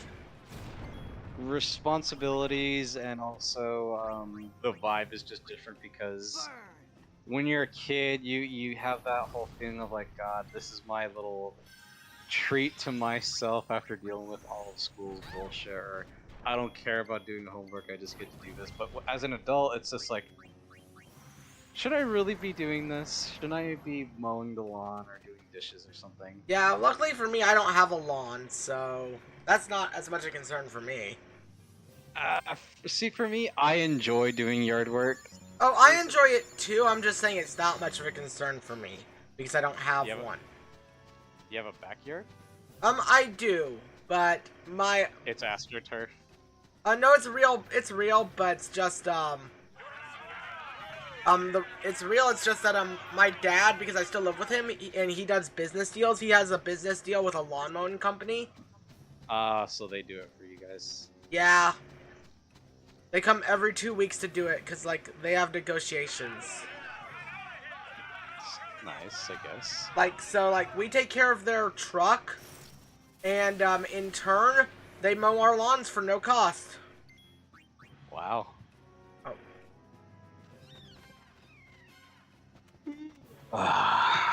But yeah, also, I'm sorry if I'm just a bit tired right now. Oh, dude, I have not slept since, like, I woke up at, like, 1 or 2 o'clock in the morning. Oof. And I need to be at work at 6, so when this is over, I'm gonna catch some Z's. I mean, if you need to leave, feel free. I don't... No, I'm cool. It's just, I'm trying to... if anything, I might... Once it's like 2 hours, 30 minutes, I might head out. But if it ends early, then I'll just stay through the whole stream. Donna said there was a Yeah. But I get you, man. I think... Oh, okay, here's another topic. So, this is something that I've been kind of whittling my thumbs with for a while, and it's the idea of, I guess the expectations that a lot of people have for a bunch of these newer sequels for games that haven't been announced yet. So, like, people are really hyped. No. That's another thing. Let's talk about, I guess the whole remakes and reimaginings thing that I've been Yeah. with for a while now. So I'm going to be using the Last of Us Part 1 Oh God. as an example. So they are charging full fucking price for this game, from what I understand. Yeah. You can buy the PS4 a remastered copy of The Last of Us Part 1 for like 20-something bucks, right? Yes, you can. And from what I understand, this isn't like a complete gameplay overhaul. This is just adding like new graphics and changing up some character models. It's adding stuff to retcon for The Last of Us 2 too. So, see, here's the thing. They can kind of justify the price change and all that stuff for like Crash Bandicoot and the Spyro games, because besides like getting like one game like each like for digital downloads for like PlayStation or whatever, those games were only really and emulation too. There's emulation. Those games were out on like the PS1, and you can't really get your hands on them. And they were the games were fully remade graphically. They were remade, they were put in a bundle for 3 games. And 3 games, $20 each is not a bad deal. No one can tell me otherwise. And you're expecting me to pay not even $60, because is it PS5 games, from what I understand, are like $70. Yeah, because of PS5... You're expecting me to pay more money than fucking brand new on release of the original Last of Us, just for better looking graphics and some story changes. Yeah, it's also Xbox One or Xbox Series X. That's also $70. Is that I've bought some Xbox One games or Series X games, and I haven't seen any that are like 60. Oh, really? Or 70, I mean. Yeah. Okay, then that's weird. I thought they were. Maybe I just haven't bought any new games, but from what I've seen, none of them have been 70. Yeah. To also justify something else, so the prices and actual like gameplay changes from stuff like the original Resident Evils to their newer games, I think are justified. Because I'm even going to use the original Resident Evil 1 to the remake of Resident Evil 1. Yeah. So it's not just a gameplay, a graphical change, and fucking and some story changes here and there to I guess coincide with the newer games that came after. Right. They added new story elements that weren't there, that completely don't even really go with the other games. It's just stuff that was new to that one game. Right. They added new gameplay elements with stuff like the I want to say they're called the Redheads, or what were they called? The Crimson Heads. The Crimson Heads. Yeah, the Crimson Heads. They basically fixed the gameplay of that game by just making it more smooth and more fair, I guess you could say. Mm-hmm. They just did a lot more to justify the them remaking it. And then if you want to go further, Resident Evil 2 to Resident Evil 2 Remake is also justified because it's a completely new game.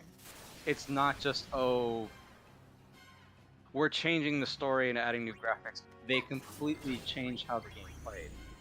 Yeah. By having it go from old school survival horror to a pretty much third person new survival horror. Right. So, for something like The Last of Us 2, yeah, it didn't need a remake. The original and the remaster are completely fine. If they wanted to just port the remaster to PS5 and just make it look even more prettier, I would be fine with that. If they wanted to charge like 40 or 30 bucks, because come on, if I can get the fucking original remake, original remaster for 20 bucks, why would I pay anything less or more than 30 or 40 just a console for the PS5? Right, exactly. It's kind of a big ripoff. I mean, also you're expecting me to pay 60 to 70. Also, I'm sorry, I'm slurring so bad. I'm so fucking tired.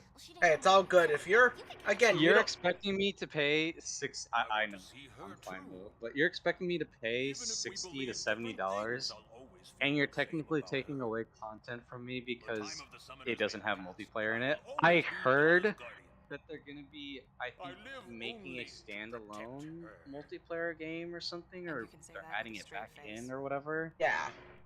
I want to say it's the former. They're just making a standalone multiplayer Last of Us game. Mm-hmm. But you're expecting me to pay full price to not have what the original Last of Us had in it? Right? It's ridiculous. 100%. Like, honestly, I feel like I just don't trust Naughty Dog anymore either. Like, Naughty Dog burned my trust with like both Uncharted and The Last of Us. See, for Uncharted, I never played those games. Like, I own the Uncharted collection, but I have just because I feel like it's not going to be all that, and I just don't want to end up wasting my time on a game that I feel I'm not going to play. Right, I feel that. Yeah. Like, I'm still playing through the Tomb Raider games. I feel I'm gonna get about as much excitement I got from those games as I'm gonna get with Uncharted. Yeah, the new Tomb Raiders are pretty good. Yeah. Like, I love the new Tomb Raider series. I've only played the first two games, I've not played the third one. But I loved the... Good. I loved Tomb Raider 2013. And I forget the name of the sequel, the first sequel.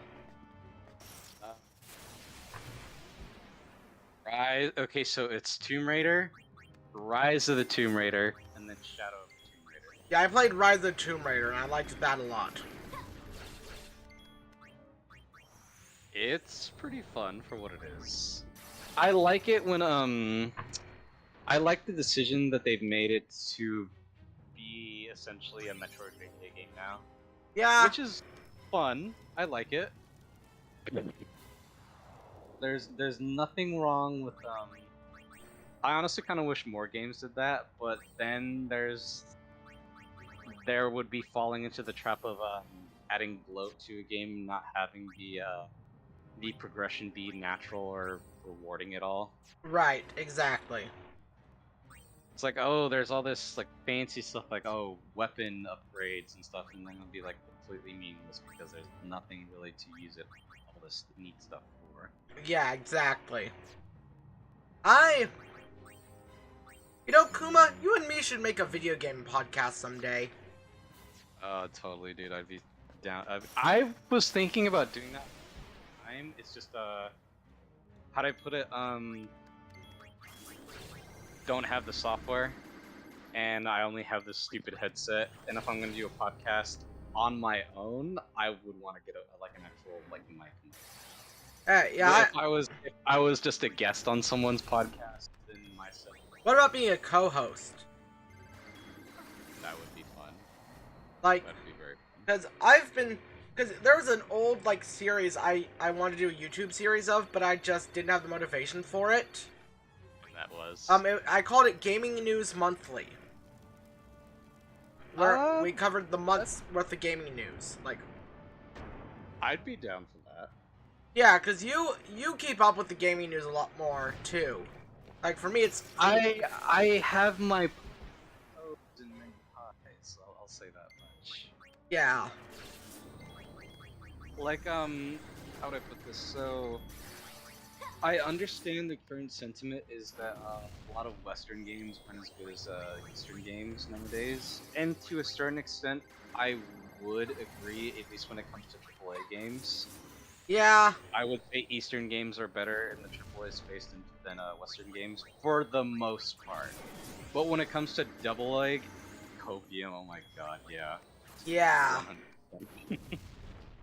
But, I do, to an extent, have to agree, because I think certain, genres of games in the Western market do, and even when I say Western, I'm also counting Europe in there too, because Europe can make some pretty games too.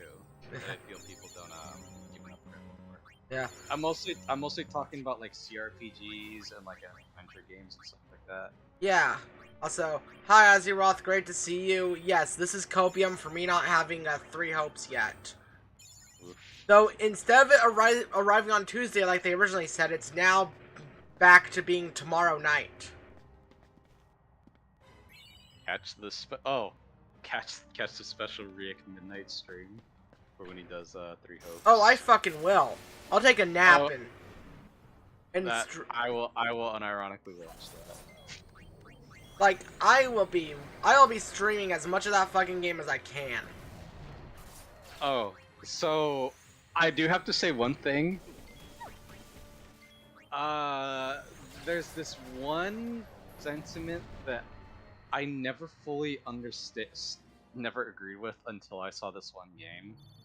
Oh? Do you think a piece of media could be... How do I put this? The synonym for it is translatable. Basically, how do I put it? You know how they would change dialogue to make it easier for Western fans to understand what's going on? Yeah, do you think this story can be universal? Oh, so there's this one game that I've been recently seeing that I saw a video for. It is, from what I've seen, it is very cancer to the point where no, you cannot bring this game over to the West at all. What game is that? Have you ever heard of this game called Planet Alcatraz? Planet Alcatraz? Yeah, it's a Russian CRPG game. Oh my god, I want to look this up now. Okay, so I'm ready. there is this dude called Goblin Puchkov. he is one of the people that is responsible for bringing a lot of Russian translations for movies to Russia, and he is unironically responsible for a lot of the Russian internet culture that's going on over there, because he got famous for bringing a lot of movies over there. And he had one of the first Russian blogs that was still over there. And you were thinking, oh, this dude sounds really interesting. He is, but for all the fucking wrong reasons. So he is a swastika member. So he is a big big supporter of Putin right now. Oh. He does not like the Jews, and he's married to a Jewish woman. That just sounds like the plot of the HBO comedy Hunters. And by comedy, I mean it's a comedy because it was poorly written. Oh god. Oh, but let me actually go into the game. So, Planet Alcatraz is basically this guy's fan fiction of basically what the Quake extended universe would be like. You know about Quake, right? Yeah, I know Quake. So this dude, back in the day, this dude was really big into like shooters like Quake and the original modded Team Fortress. Yeah. Yes, The Last of Us remake is 100% unnecessary. I completely agree. We all agree here, mate. Like, we all are just like, we don't need it. But the basic plot line of this game is you are a special military dude, and your team is going to this prison planet to basically stop the prisoners from making a spaceship that's on the planet to escape it. It sounds interesting so far, but then you actually see the content that's on it, content that's in this game, and oh my god, it is. So imagine, how do I put this? Imagine you've never met another person of another race, like ever. Oh god. And you only go by what secondhand stories of what people have told you through movies and TV shows they've seen, or books from like the 1800s. Oh god, this sounds like the worst. This sounds like the most backward shit ever, but I want to look it up. So the game is technically on Steam, but the translation is very, very sensitive. For obvious reasons. Because, let me put it to you like this. So, there are two groups of black people in this game. Oh god. One of them is, how do I put this? One of them are basically, our interpretation of black people from, 90s groups. And the other people are literally,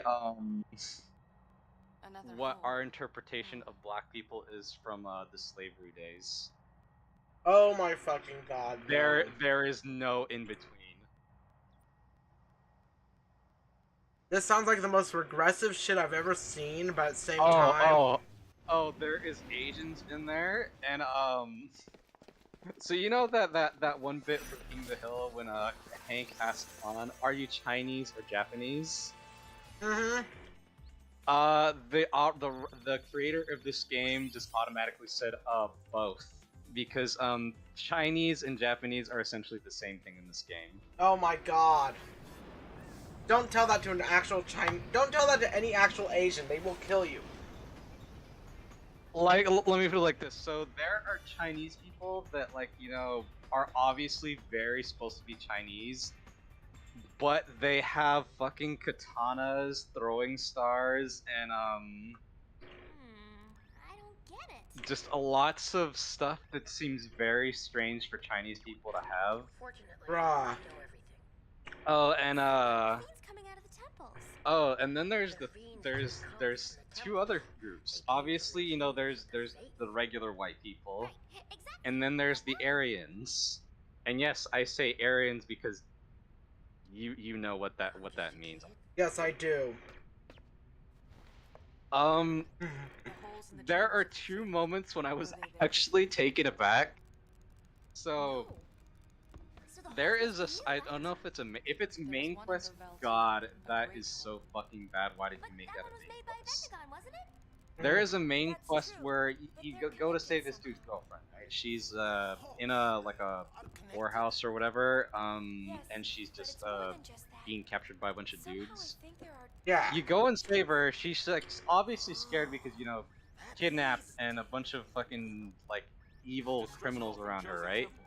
You know what? You're fucking you tell her to get out of here. You know what he says immediately after? What? On the other hand, get over here. It shows him moving up towards her, and then it just cuts away. Oh my god. And I just have to say this. No, it was not consensual. We'll just have to charge him a little extra then. Go You have no input. Aw, can we get him a discount? It just fits. Jesus Christ. This sounds like worse than Ride to Hell Retribution. And you know what the really fucked up thing is? The game isn't bad at all. Yeah. It's very standard, but it is not like boring or it is not like poorly made. It is actually a very functional game, but the tone is just all over the fucking place. It just sounds like fucking, like, it just fucking sounds like, Ride to Hell Retribution, but more racist. And sexist. Oh, and here's the second thing that took me aback because of, there was actually, from what I understood, there was a glitch when the dude was playing through this part. So you have to infiltrate the Aryan camp, right? Yeah. And you have to be a Nazi for a bit to just play through with that, just to play,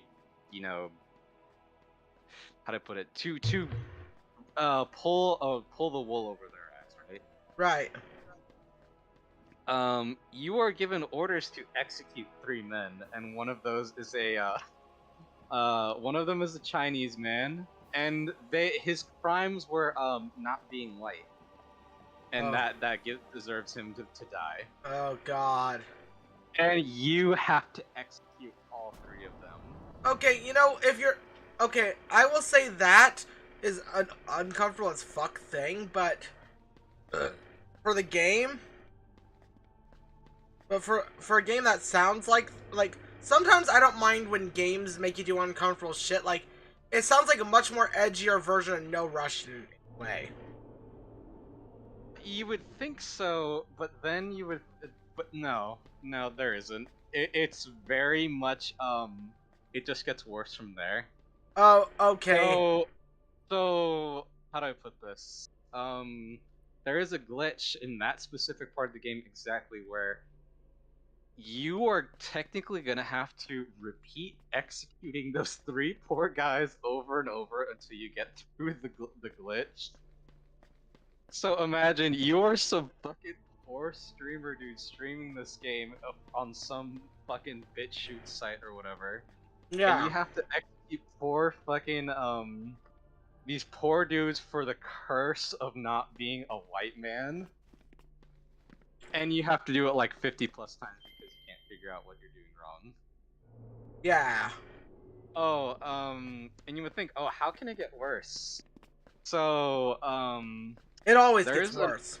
There's another quest where, the Nazis make zombies. Shocker, I know. And, it's because, the special medicine they were giving the black people went completely wrong. And they made zombies. I know. The Nazis being unethical and treating black people poorly. My eyes. Oh my god. This fucking game. I know.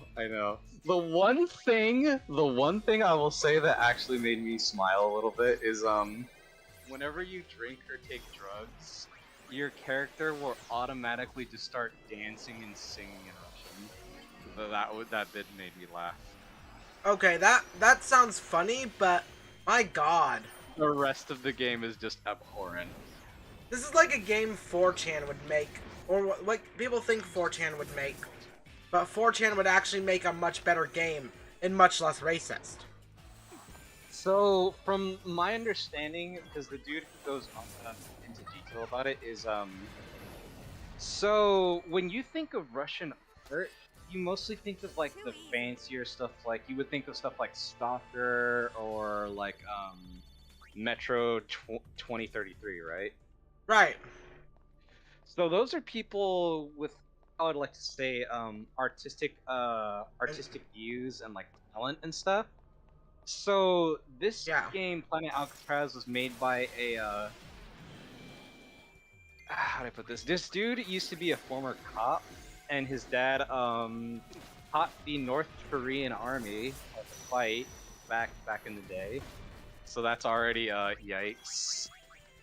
Bruh. But I mean, it was Russia. That was their allies back then. I mean, still fucking yikes. I mean, train them or get shot in the head. What can you do? Right. Yeah. Mikarawa Shoujo. Stalker and Metro are Ukraine. I mean, yeah, but to Russia, Ukraine is Russia. Yeah, but it's not though. It's not. Yeah, let's clarify that real quick before we get into like. Let's fuck it. Don't give up, boys. Don't let Stalker 2 be a thing. Yes, Stalker 2 is gonna be. But to go off on that tangent more is so when we think of Russian art, yeah, we would think of that stuff, even though it's technically not Russian, but to most people who aren't in the know, it kind of is. Yeah. So when we think of Russia, we think of like these how do I put it? The way he described like actual Russian culture is think gangsters mixed with how do I put it? What's that one fringe group that's always like thinking of conspiracies? QAnon? QAnon, yeah. Think of gangsters mixed with QAnon. Oh my god. That's what like what a lot of the Russian higher ups in the military are like. Yeah. Gangster respect obsessed gangster culture mixed with QAnon. Aren't Nazis primarily anti-Russian? Okay, so in Ukraine, there's a group called the Black Sun, which are very anti-Russian right now, like Russian invading them. But it's so fun. Like, this is gonna sound fucked up, but every time that like a news website is just trying to use female Ukrainians for like, you know, views and everything, every single one of them is always wearing the symbol of the Black Sun. And the Black Sun, it's just like, okay, it's fucked up. Not all of Ukraine. That's just a small group of them. I know, but it's just like every time they find, it's just, I feel bad for these journalists. To say that they're not there is completely wrong. There are obviously, you know, Nazis in Ukraine. But to say that that's also all of them, is that just all of them are all Nazis, is also wrong too. They are there, and to say that they're not there is obviously wrong. Yeah, but I'm talking. They're not the whole, man. They're not the whole. Yeah, and I'm not saying that. I'm just saying that like every time they interview a woman for like a magazine and such, it just always happens to be a member of that group. Yes, that's what I'm saying. That's very convenient, isn't it? Am I cold? Like Vice is like, here's what the women of Ukraine are doing, and they show a picture. It's like a woman with the Black Sun symbol clear in sight. Ugh. And yeah, there are more. Not Russia has a bigger Nazi problem than Ukraine does, like 100%. Oh yeah. It's just how to put it. They're not willing to admit that they have a problem when Ukraine actually doesn't admit that they have theirs there. Yeah. It is actually... When I first learned that there was Russian Nazis, I was actually so confused for a bit, because I was like, wait a minute, why on God's earth would they be there? And then I remembered, oh wait, Germany and Russia are kind of cousins, to an extent, so it wouldn't be that far-fetched for them to take that ideology from them. Yeah, exactly. Oh god. I'm not gonna lie, Russia's fucking history is so fascinating because it is so interesting to see that they haven't just exploded already. Yeah, I know, right? When you actually look into it, it's just beyond the pale of like, why isn't this country fucking a crater in the ground? Yeah, exactly. One of my funnest examples was when I first started looking into it was Ivan the Terrible. Oh god. That poor boy got locked in his room for fucking years and years, and then he learned the one lesson that he would never forget. Might 100% makes right, and that would be Russia's destiny from then on. Yeah. 1 second, my dad's calling me. 1 second, be right back. Gotcha.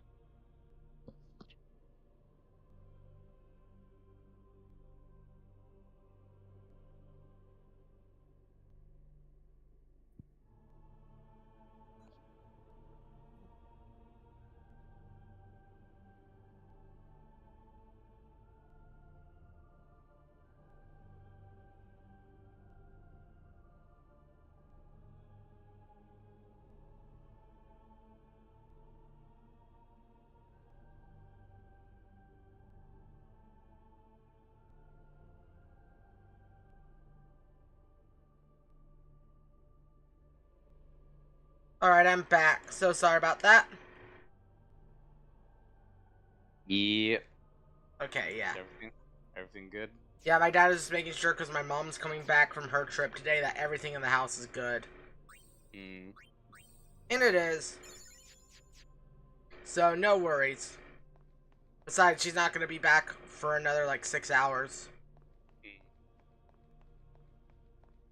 Alright, what's up here? A treasure chest.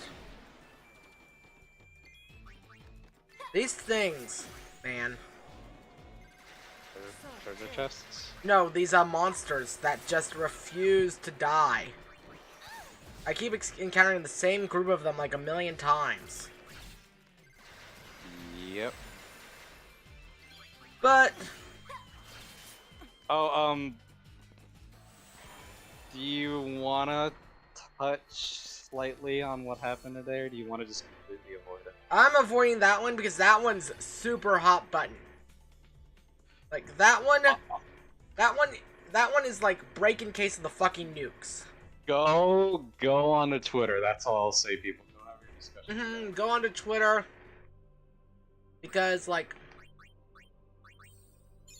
No, we know, I know what Putin means, Randy. Yeah, Putin's a bitch. He is a, but how do I put that? No, to say he's a bitch would be wrong. He is a mafia don in charge of a country. Yeah, exactly. He does not fucking care. Because he knows he's gonna get his way no matter what. Yeah, pretty much. It's really fucking sad to say that, but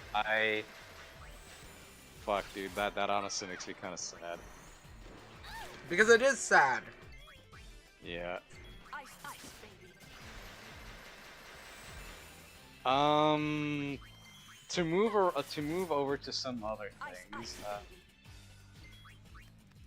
so that aren't like completely abhorrent, like why Russia hasn't exploded or why some of their other ventures into the earth has made me question why we as a species have been spared to live this thing.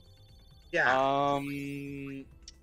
Some other interesting things that I've seen is This is a hug in comparison to the other Sinsels and Smash. Yeah, I know what you mean, Randy.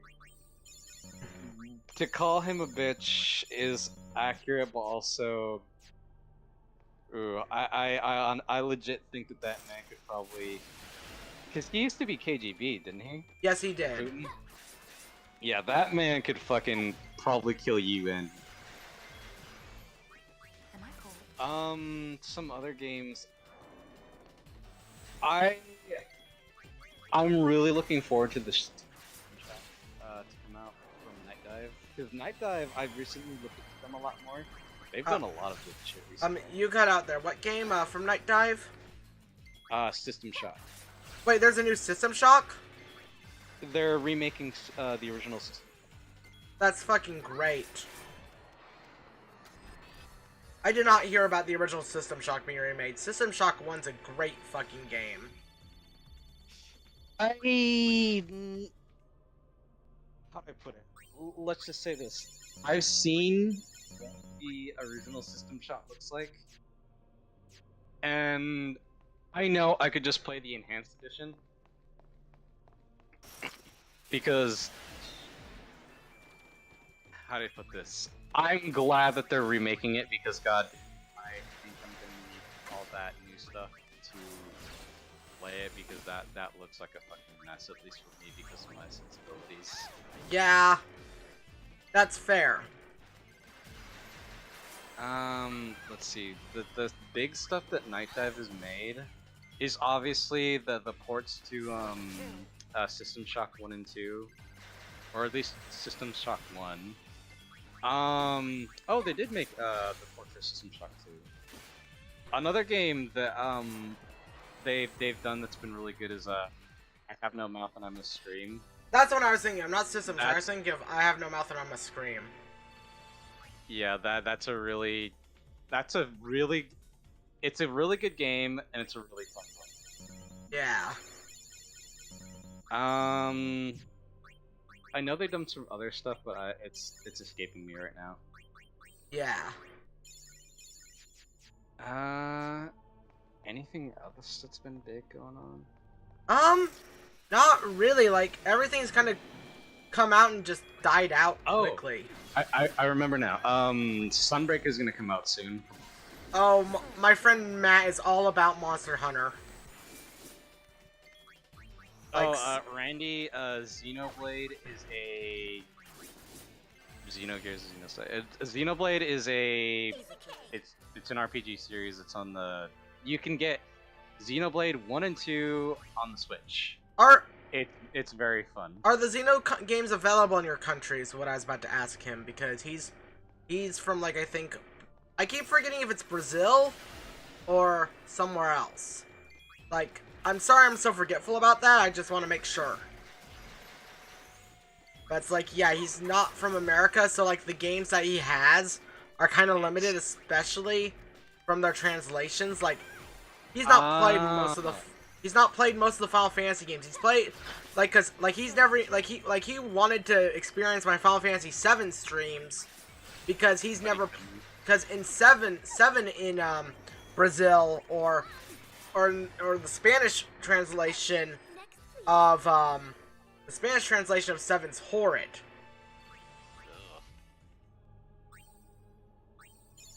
So it's like, yeah, Well, Argo, you'd say that because you didn't feel affected for each military choice that Putin made, and some people died in Ukraine.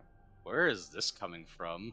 What, Randy? Oh shit, Argo. It's because okay, so Argo said Putin's college thesis isn't bad. It's just his methods of going about stuff is very messed up. I'm not touching that. I don't know enough about that to actually speak on it, because all I know is that motherfucker is crazy. Yeah, I mean, he has fucking balls on him to do the shit he's doing, man. I get where fucking Argo's coming from, though. From what he's saying, it's just like, cause I know exactly what he's talking about, cause he's talking about the idea, the basic idea behind the thesis, but the way it's executed is fucking awful. What's the thesis? I'm trying to remember full on. everything about it, but it's like how to run a country. Like, his idea to run a country is not terrible, but how he himself will run a country is. Like, it's one of those complicated things, but I get what you mean. you know, it's like Okay. I literally remembered one of the things I want to talk about. Light, and that's probably gonna lighten up the mood. So, did you see any of the stuff for Dragon Ball Superhero? I know some of the spoilers. Like, I know there's like, I'm gonna spoil Dragon Ball Super for those who haven't seen it yet, or Superhero for those who haven't seen it yet. But I know that Go ahead. I know that Chilai is pregnant. From what I heard, or is that a false rumor? I think that's a false rumor. I know that they appear in the movie, but yeah. But also another thing, I know there's a big as hell hyped fight. You know? There is, and it is pretty sick. I'll say that much. Yeah. Also, can we talk about the cheat that not cheat Bulma made? Is she you know that picture of her with a bigger ass that's been going around? Yes. She wished for a bigger ass. Wait, really? She wished for a bigger ass. Based. Goddamn, dude. I love it so much. Oh, right, that was his thesis. That, sorry, I'm just going back to this for a second, and then we're gonna kill the topic. His thesis that saying Russia can become independently wealthy. That was it. It's just the methods. But yeah, anyway. Yeah. Back to Super. I'm ready for that to come out in English. Like, when Super... It's gonna come out in US theaters in August? Yeah. Do you want me to just talk about what it's about? Yeah. I know it's about... So, the main plot is... So, believe it or not, Goku and Vegeta are barely in this movie. Really? Yes, they are training with Weiss and Geras on their little planet. They have a story, but it's yeah, it's more of like a little subplot. It's barely even mentioned or worked. Their whole thing is they're having a fight just using hand-to-hand combat.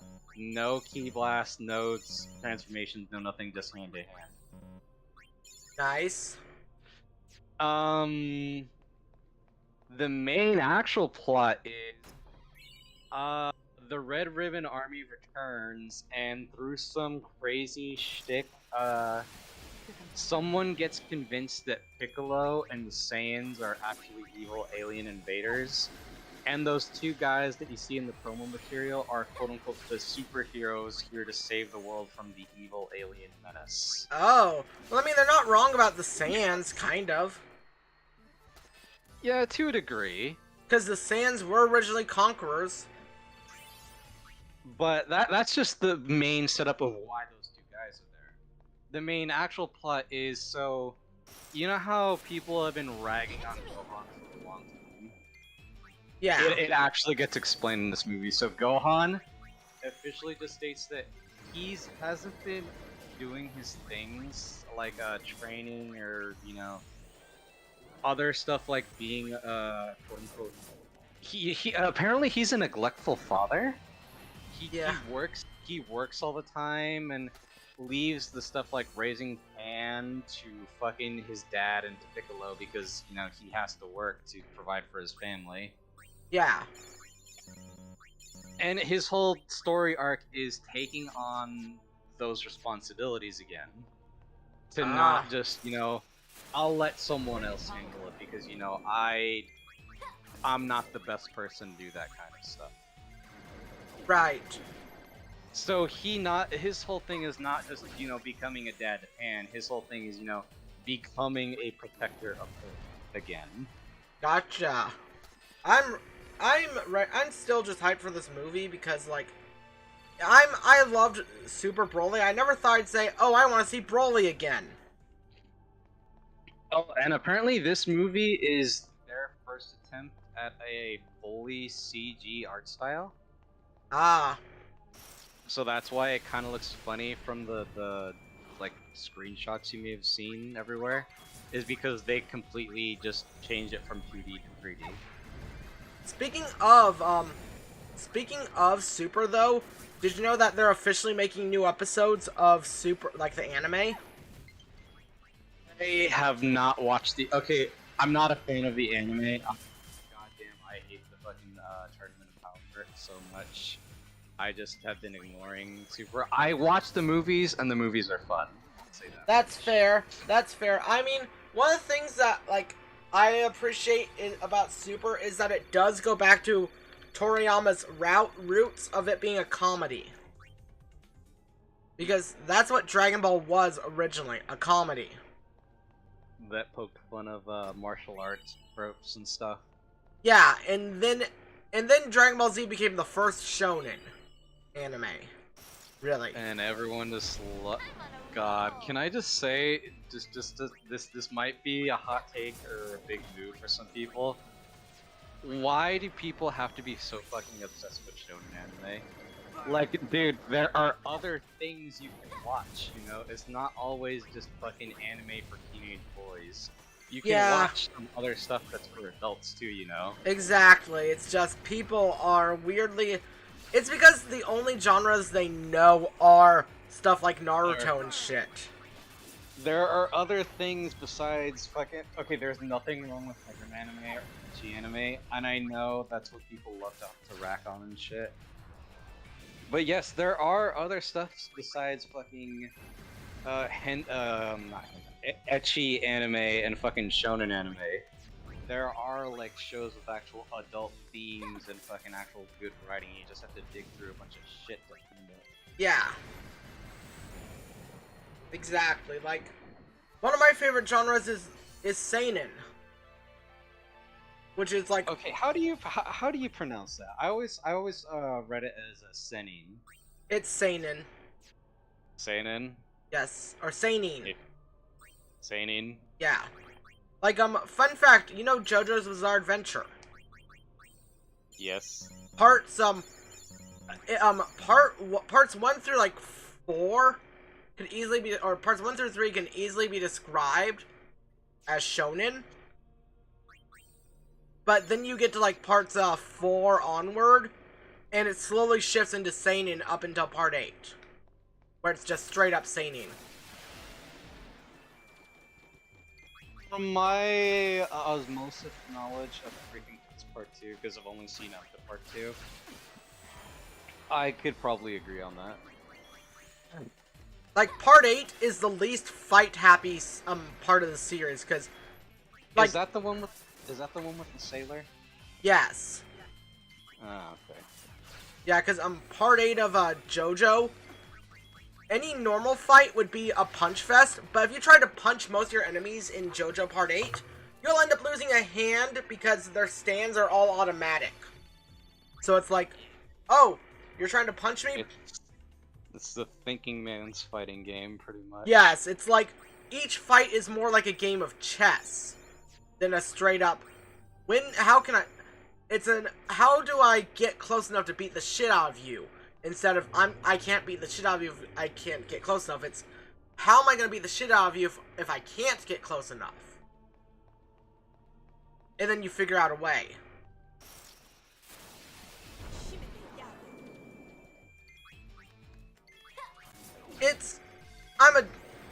I got obsessed with JoJo during the pandemic, I'm not going to lie. Ashes to ashes. Are you still there, dude? Effortless. Hello?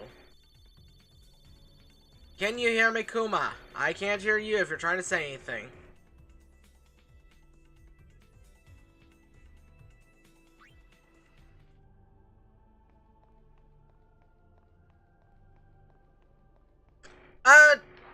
Today, in, like, Western culture, fan service is massively disliked. But, yeah. Oh. His internet DC'd, never mind. Was that Gipple? What's he Yep. doing here? There's Gipple.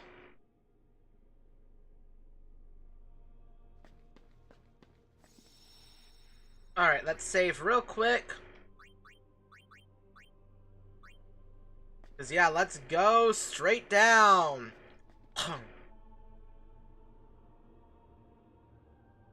Go back to the dump. And let's hop down this fucking hole.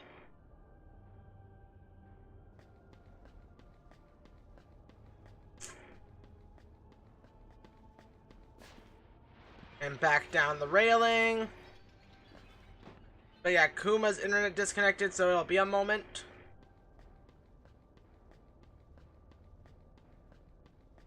Yeah. Yeah, they do. Yuna, marimas.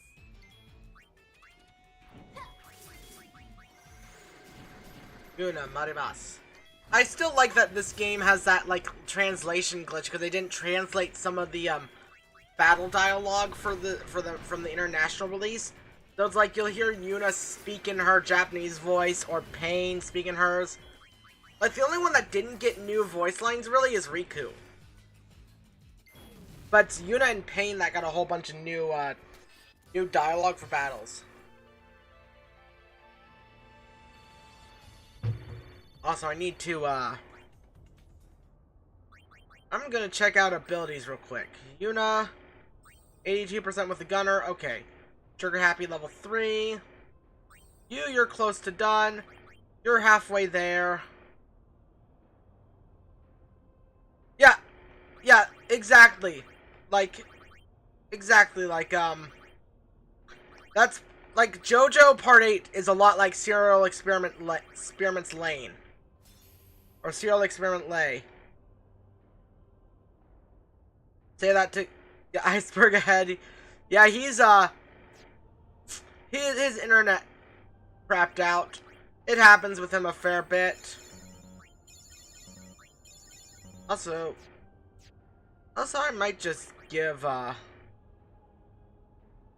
JoJo is a lot of fun. Like, you don't have to take it that seriously. It's just a fun as hell. It's just a fun as hell ride. And even if you get into like the actual like, you know, complex stuff, it's still a pure fun story too. Oh, what's this? Ether times 5 or 8 Ether times 5. Nice. Preemptive strike.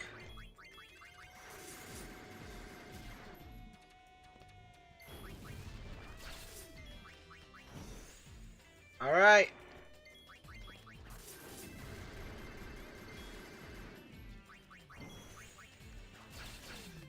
And it's dead. Fuck yeah.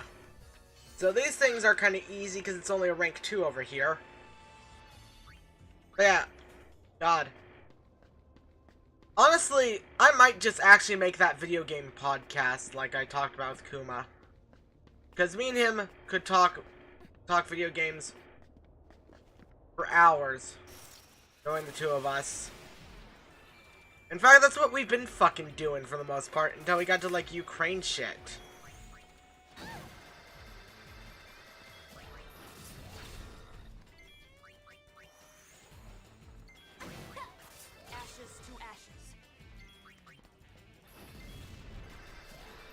And you're done. Oh, really? And fuck you. Really? It has to be Yuna that gets excluded from that? Okay, fine.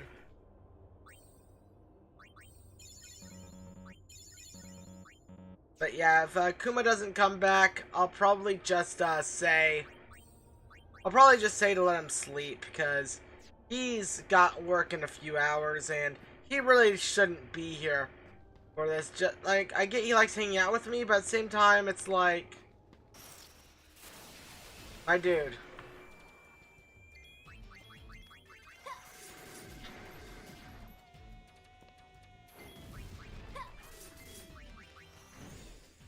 Okay, next. Come on.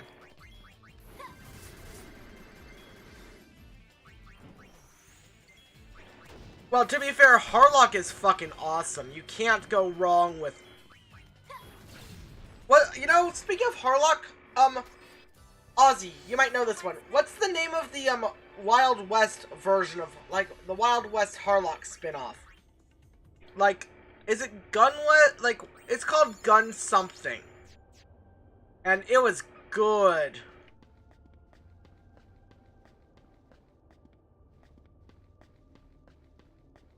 Oh, you have to go the other way. Right.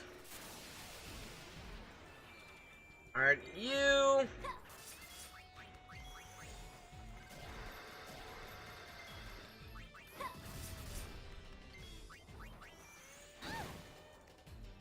Smoking's bad for you. Who are you gonna kick out? Don't kick... Why do you have to... Oh, you missed. Thank you. Go fuck yourself. Did that hurt? Nope.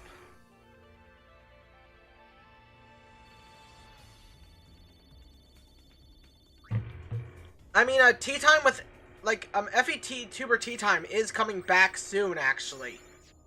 I just need to contact the next guest for FE Tuber Tea Time. See when they are available. Because that one is another one that I am going to straight up do. Just because that one is... That one's just straight up fun.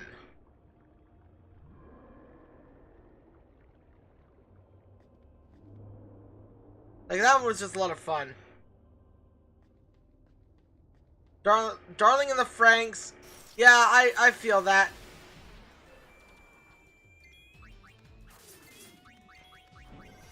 Yeah, a lot of new anime, too, especially because, like, fucking, Western developers, or not Western developers, Western translators, they're too far up their own ass about a lot of stuff, so it kind of is just like, you don't want to make a faithful translation.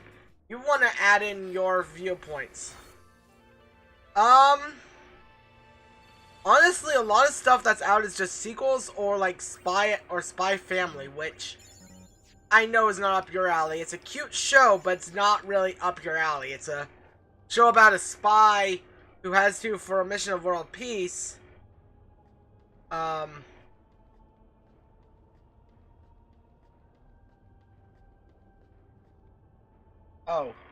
unit's right up there.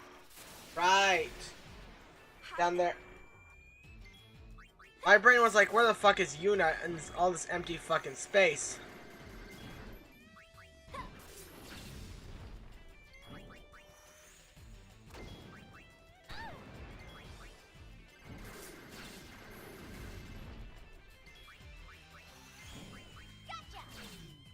And it's dead. Let's go. Woo.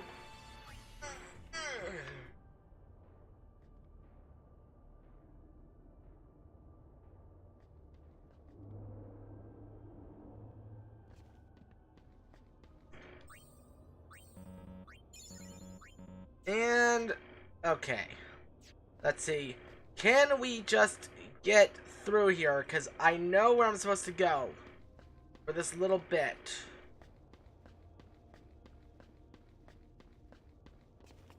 Oh, I have to hop on it. Right. I keep thinking I have to press the button. No, I have to hop on it.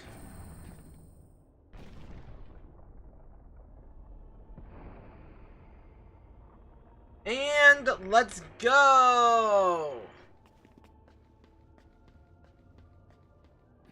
That's fair.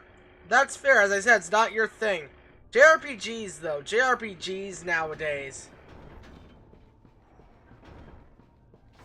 Like, JRPGs are still strong in, like, being what they are. Which is just great.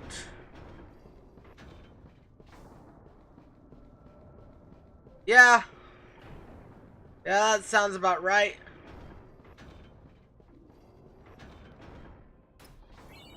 And I know that you guys have your own thing.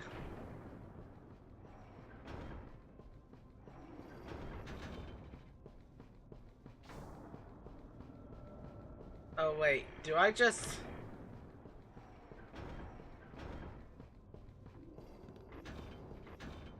Oh no, I don't even do anything over here. I move over here. This way. Right.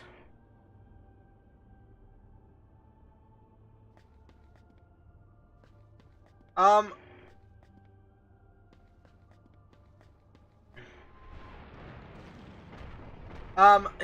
have a friend named Hoy. Randy. That's what he's saying. Is that like, we watch shows. He watches stuff with our friend Hoy. Unless you're making a joke about another like animated show, which I don't get. Which I know you're one to do.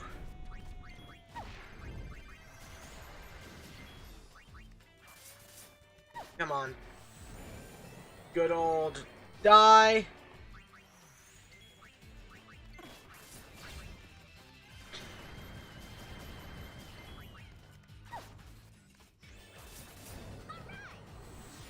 Oh, good job there, and goddamn, Pain is just fucking amazing. Alright, almost.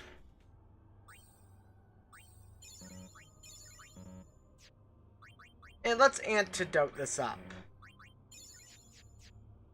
And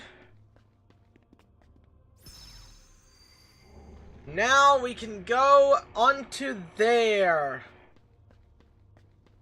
Oh wait, not quite.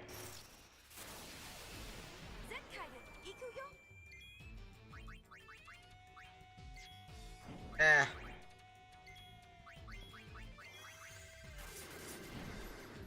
Sir,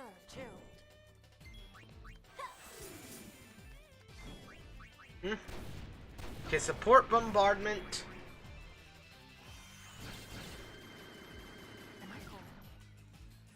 Oh wait, is he messaging me? Oh, hey, sorry. Didn't see a notification because it's Streamlabs.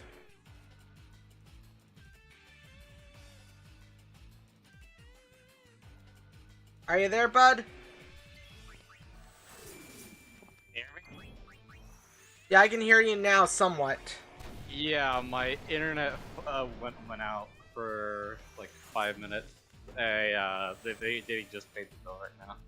Okay. So how much did I miss? Nothing, you just missed me doing a few battles.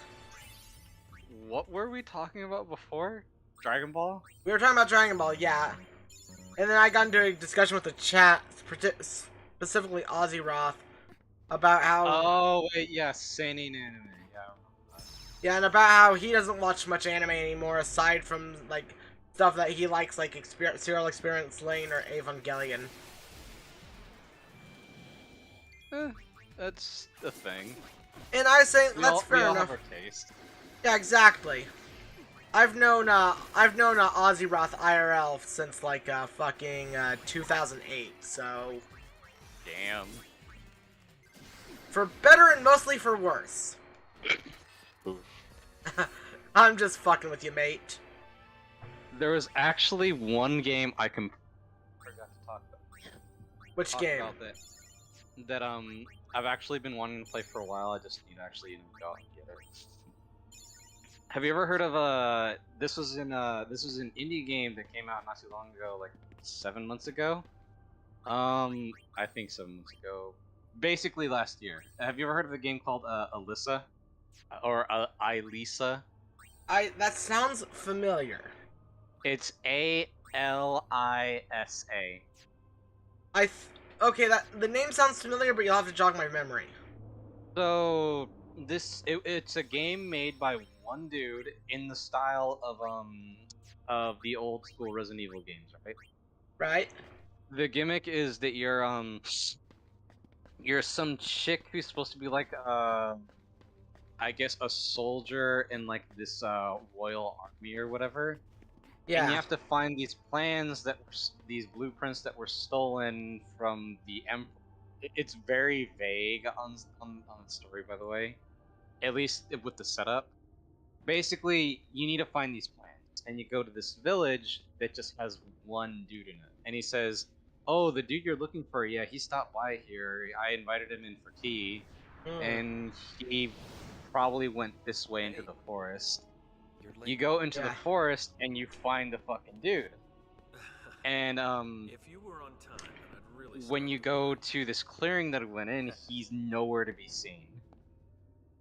And when you go into this like small like circular area, these freaking weird like doll-looking monsters. It's like basically if a bunch of like baby dolls were like fused together expect too much. into to look like some giant like So why we here? caterpillar thing. Yeah. And they all attack you and drag you down to the ground. And you get the first thing that happens when you wake up is you're not in your military uniform anymore. You're in like a freaking Listen to you. in like a Lolita style dress. You're an adult, by the way. I just have to say that you're an adult woman. Like very like you are over 5 foot something. Yeah. Is how tall you are, by the way. And you're like, why the fuck am I in this dress? It's never answered. It probably because you look pretty. The first person you meet is a hand puppet called Pull. And he tells you, so you're saying that you're in this place called the Dollhouse. And one of the first enemies you meet is actually a giant mechanical doll. Ah. Basically, think the first setup for the Resident Evil game, but instead of zombies, they're all dolls and mechanical monsters. Ah, so Chucky, if Chucky was the Resident Evil game. Yes. Well, I'm down. Oh, and the guns, I think, is supposed to be around, like, think that's impossible. a little bit before World War II, because one of the guns is a blunderbuss. But at the same time, one of the guns is also, like, I think it's a Thompson, but I could be wrong. It's actually really good, and the dude running the game, like, I think, pretty soon they're gonna add a new game plus with like some new endings and some new weapons and stuff. And the dude is also planning to make a sequel and a prequel to the game because it's actually really a good game. I want to play it at some point. Yeah. Why did you shoot? Why did you shoot Gipple and me? We were friends. And you shot us in the back. Answer me. Let's see what else. Yeah, I'm sorry. Sorry. This is just one of my favorite scenes in the game, so I was like letting you speak. No, I feel it. I'm actually enjoy this scene a little bit more. I'm gonna go use the restroom. So I'll be right. Okay, I'm gonna just say real quick. You see this history, but you don't understand it, especially because, the whole entire thing is locked behind a side... Oh, he doesn't need his fucking cane. Perfectly. Wouldn't you agree? And plot twist. Yes, I shot you. You were easy targets. You and Pain. You shot Pain too? Why? Well, damn. Answer me! I made him do it. That's a lot of power flies. Too weak to resist me. Nuge? I don't expect you to present any more of a challenge. Not now. Well then, that's a shock and a half. Oh, and now he's possessed Barrel-Eye. That's fucking great.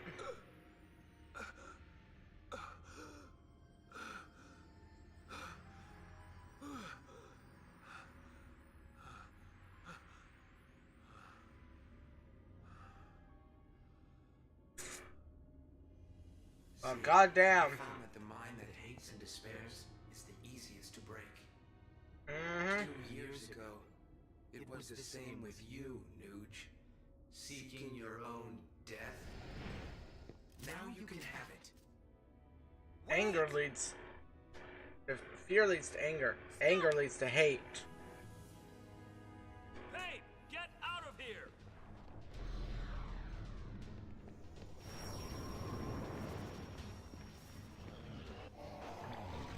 And back attack from a Marlboro. Son of a bitch.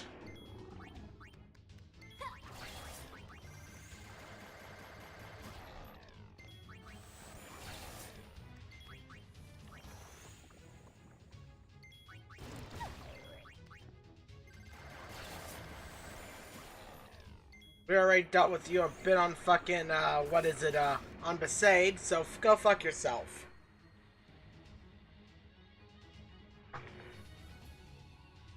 $310 EXP, Riku is close to level 33, Pain is still ahead. Where'd they go? Who knows? Lorelei escape. Nuge and Gipple probably chased after him. Yeah. So you knew all 3 of them? Long ago.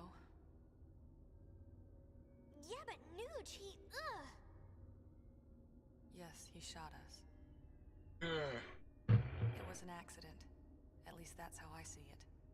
Ah. Why didn't you tell us? An accident. You never asked. I'm asking now.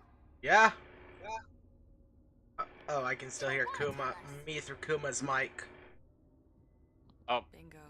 is this better? Oh, it's better. I was just saying I spoke loud enough, I broke, like, it was red on my end, so that's why I could hear myself, but yeah. You wanna know? But yeah, the boss here was just a Marlboro, which is a basic enemy, so... Forcing you to tell Wow. isn't any better. But hey, Wait until you're ready. it's pretty good. Also, I am ending the stream in like 20 minutes. That's probably for the best. Well, mostly because I gotta make dinner tonight, too. Yeah, and I'm gonna get like 3 hours of sleep right now. Yeah. That, or I force myself to stay awake and just pass out. Yeah, That's probably not for the best, though.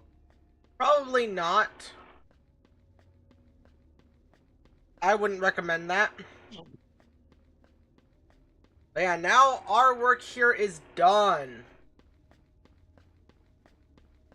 And we can go to the next area.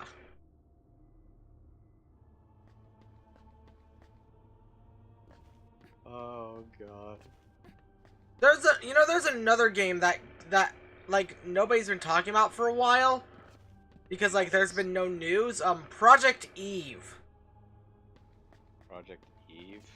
It's a I think it's a Japanese action game. I think. I forget if it's Japanese or not, but Wait a minute, is this that one that's supposed the Korean game that looks like Bayonetta? yeah. Yeah, that one exactly. And people got really upset because the chick has or some shit. Yeah. Oh god, yeah, I remember that game.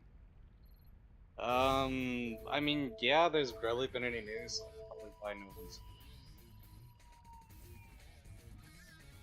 Because everything I'm looking up from, it was announced back in 2021, and Yeah. I haven't heard anything from it since. Yeah, it's had no news. Also, I'm gonna save because I know that I got some percentage. 47. Alright. Let's board, and the next thing we're gonna take care of, I think, is... I'm trying to remember where else to go next.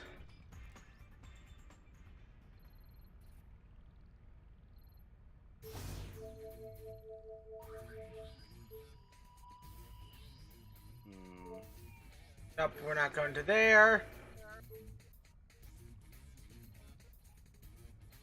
Oh!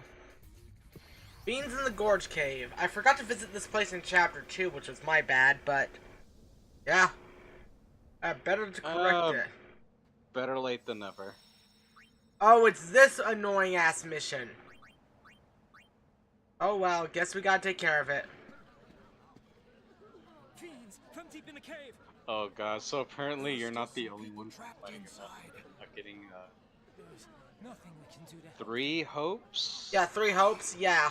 Yeah, people are yelling Honest, I had stuff. enough. I wanted to blame them for They're waiting by the window. Please, won't you help us rescue Oh, that's pretty cool, Argo. Alright, well, help. But yeah, this little mini game is stupid because it's like you're trying to rescue people, but it's like some people will be like, "Oh, your group is too big. I don't want to be with a big group." Dudes, there's fiends in a cave, and you need to evacuate, assholes. You should not be this picky. Rescue the tourists who didn't make it out of the cave. They hold the key to unlock its secrets. Save the tourists from the fiends.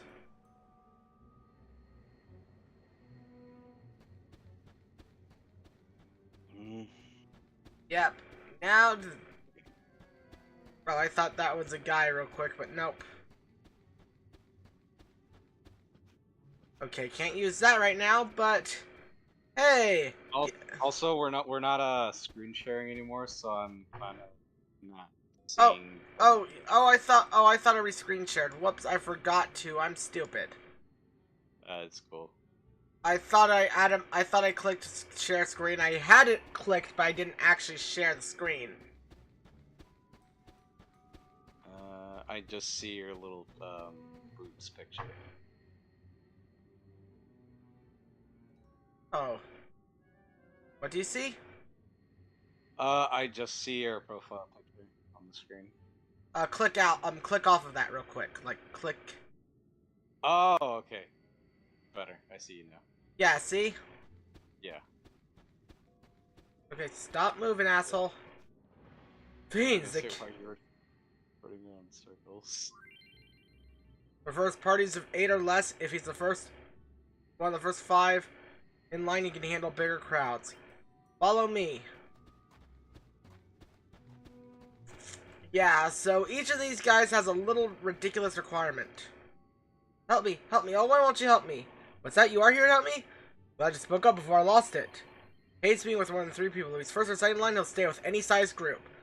So, these guys are good now. So you have to go back and forth with these assholes. So you just have to You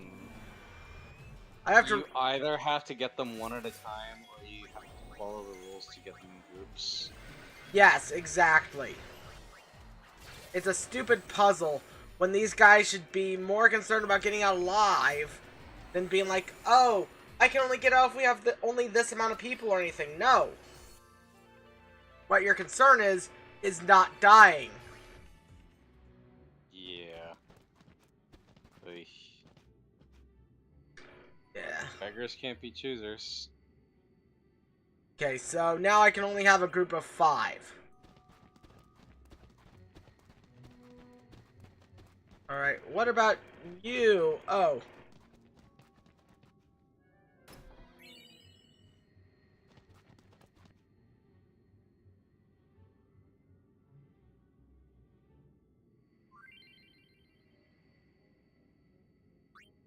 Alright.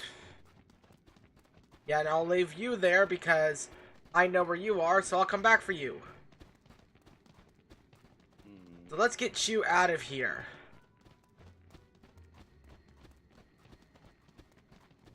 Alright, let's see.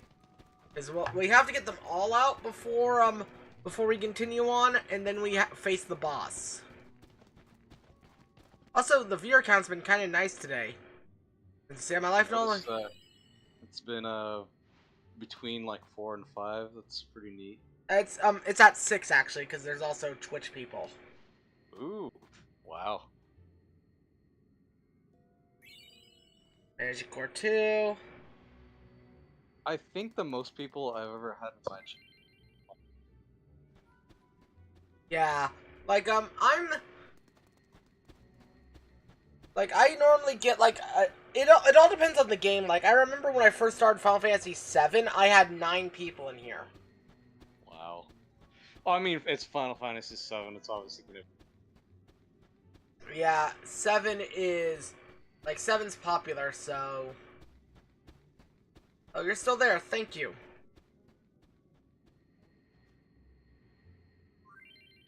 And you're first in line, so... If you're gonna make the game... It's more like... He's making more of like a tactical RPG, last I checked. Right, Argo? Or are you talking about for your own game? I guess I'll see in a moment when you're able to answer it in time.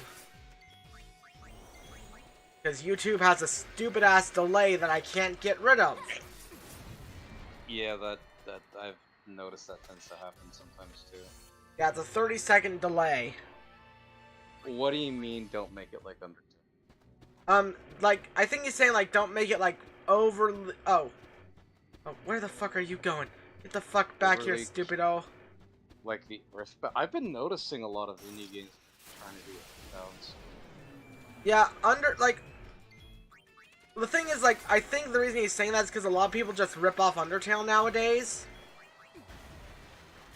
Yeah, I saw that a little bit with Amori too. No That's problem. another game that I don't know why it's popular. Amore is popular because it explores depression. That's why. Oh, make a coherent world. Okay. Undertale's kind of coherent, honestly. Yeah, to a degree. Undertale, Deltarune, they're not for me, but from what I understand, Yeah. it's not incomprehensible. It makes sense. Yeah. Yeah, it's like Fire Emblem. We wouldn't do Yeah, I know the game that you're making, Argo. If you guys still need playtesters, just let me know. Because I will stream it for you dudes. Oh, dude. Fucking... That... I've always wanted to do stuff like that, but I feel because I have that casual mindset, I wouldn't be able to give back good enough feedback of like what needs to change or what's wrong with the game. Yeah, I feel that. Hey, look, our indie game is based off Earthbound. 90% of developers. Oof, yeah, totally. Fucking shit, dude. You arrest me? Earthbound is a nice game, but come on, you can do better. Or let me rephrase that. So one problem I've noticed in a lot of indie developers is they are only using sort of thing as like a set dressing, Yeah. than an actual reason to have the game. It sort of happens with pixel games too. That's kind of why I really like Melissa, is because it's not just like we're going to do the style of the old school horror games. No, you could, if you looked at it and I told you it came out for PS1, I think you probably would believe me, because Yeah. it's the graphics, it's the gameplay, it's the music, the voice acting. It's not bad at all, but Yeah.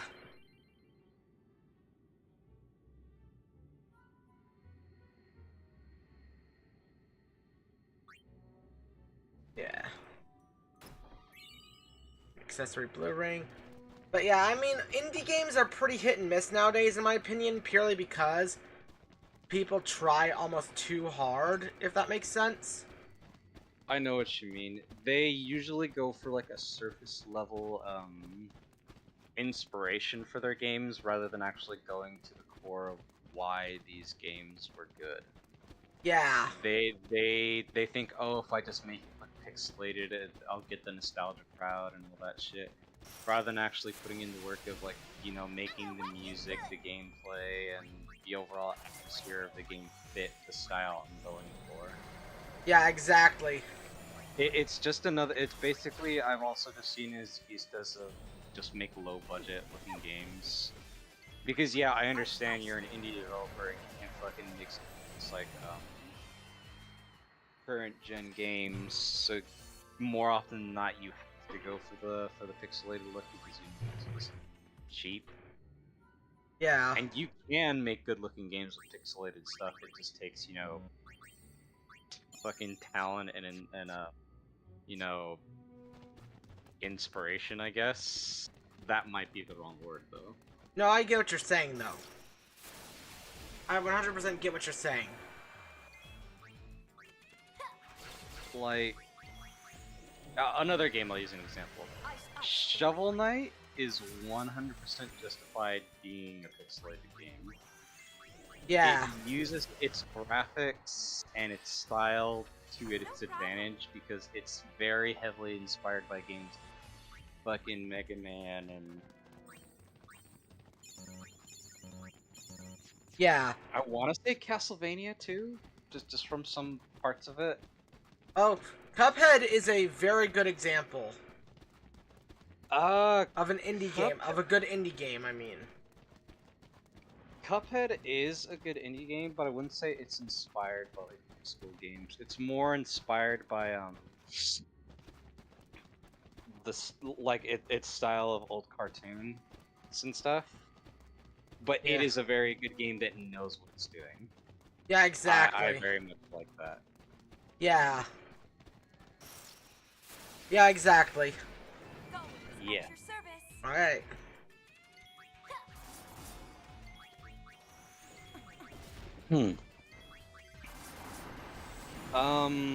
Also, I'm also looking at a bunch of other games when I think of like a kind of sort of lazy inspiration for games, but sometimes it leads to something good. Like, I'm mostly looking at like those games that really want to be fun. Yeah.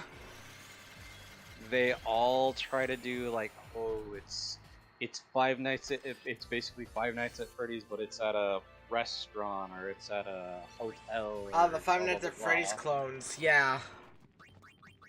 Sometimes they can come up with really good games, but more often than not, they're just chasing the fucking Five Nights at Freddy's stuff. They are, pretty much. A game I didn't think I would like so much was Inscription. It looked like your typical fucking like, oh, this is just a spooky horror game, but it's actually a fucking legit card game. Yeah. Inscription. Like no joke. It seems like a. You know what? Finish your thought and I'll. Inscription is such a fun game because it's like it's an indie card game RPG, or not really RPG, is it? Can you call it an RPG? I wanna say technically no, because you're not leveling up or anything.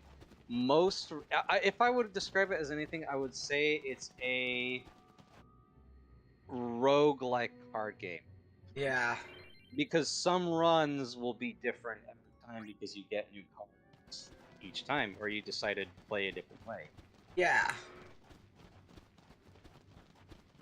And it's not just... It feels like a card game that you just never played as a kid. Right. A basic year one card game. Right.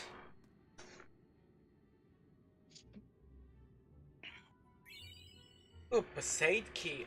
Oh! I got the Passade key. Nice.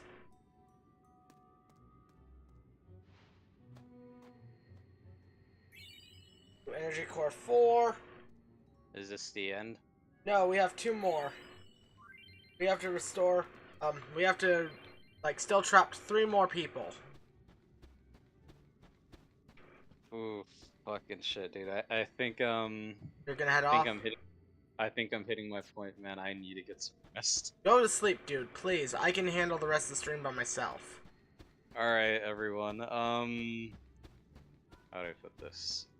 I think all I have to say is, yeah, there's some really good games out there. Don't be limited to just one genre, and, give games you wouldn't think you would like a chance because you might actually like something like this. Yeah, exactly. Like, always keep an open mind for games, but but you have what you like, but just be open. Yes. I literally didn't play like this very much out of like probably. It's not an indie game at all. But I didn't think I would like FF14 because it looked so weird. But then I actually tried it and looked at the story, and it's literally one of my favorite games now of all time. Yeah. Like, So, FF14 is like a game that really people underestimated. So, like when they don't play it. So, yeah. But anyway, dude, you have a good night. good afternoon, you mean? You have a good afternoon. Well, you're taking a nap, so you have a good night. Yeah. Yeah. All right, bro. I'll catch you later. Catch you later. Oh wait. Am I good to chill my vlog channel? Yeah, go ahead. In like, do you want? I'll just send. I'll post it in the chat. Post it in the chat, and I'll copy and paste it. All right. Because I don't. There's my channel. All right. All right. Oh, you didn't. Oh, did you put? Oh, did you put it in the YouTube chat? Yeah, YouTube chat. If you want to put it in Twitch chat or. I was gonna say put it in the Discord chat because I don't think it'll send through on YouTube. And then I would share it for you. Hold on, I'm trying to. You know what? I'll just send it in. Actually, let me go to the dashboard real quick. It's no worries. No, here you go. Because but anyways, yeah, there you go. Yeah, so let me open up dashboard real quick, and then I'll copy and paste it and advertise it. So yeah, see you later, mate. All right, peace, dude. Hit me up if you actually want to do that podcast idea. I'm actually seriously down for that. Yeah, I know. It sounds like a good idea. All right, bro. Later. Later. All right. 1 second, guys. I'm getting the link in, and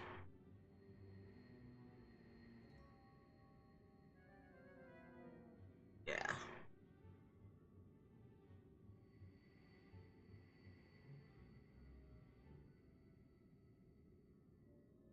All right. So right here.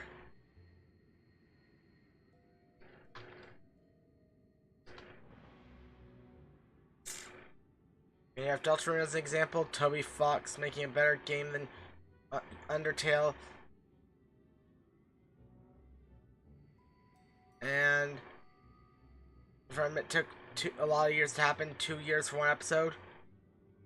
Honestly, Gaiden and Thracia, based as hell, people. Alright. So, our last 3 dumbasses are in this area, I think. Are in the teleports. And none of them have any reason to fear.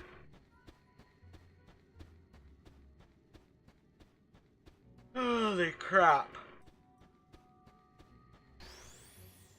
Teleport functions partially restored.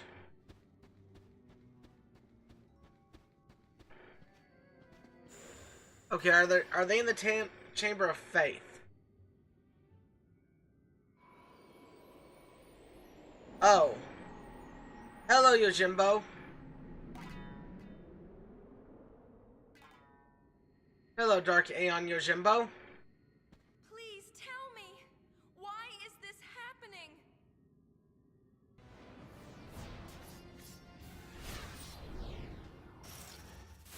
Alright, how's this gonna go?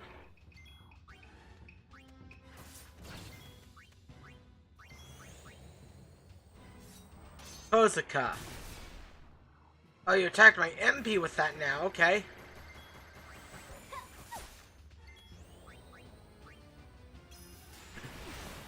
Wakizashi, okay, that's not too bad.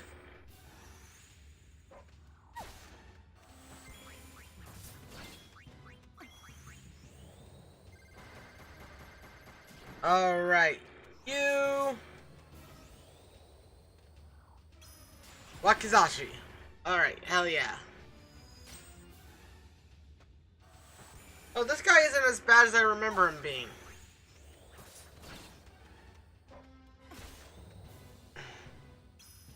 Wakizashi!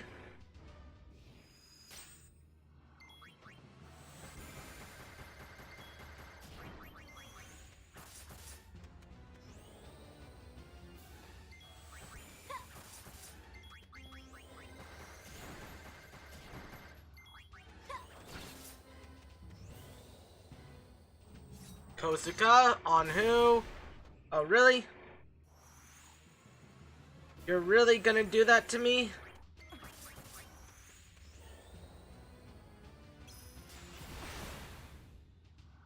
Alright. Come on. Yeah. Also, sorry if I'm getting a bit quiet. I'm getting a bit tired myself. Kosuka on my MP. Let's use an ether on Pain. Okay, next one, please.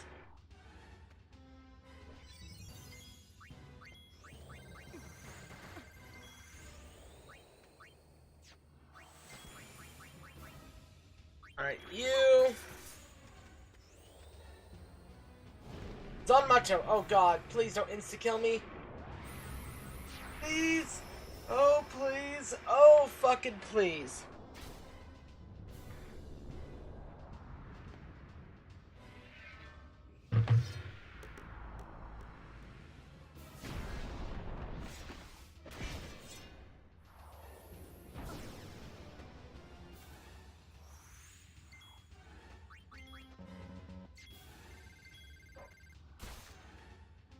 Really? What the fuck? You know what?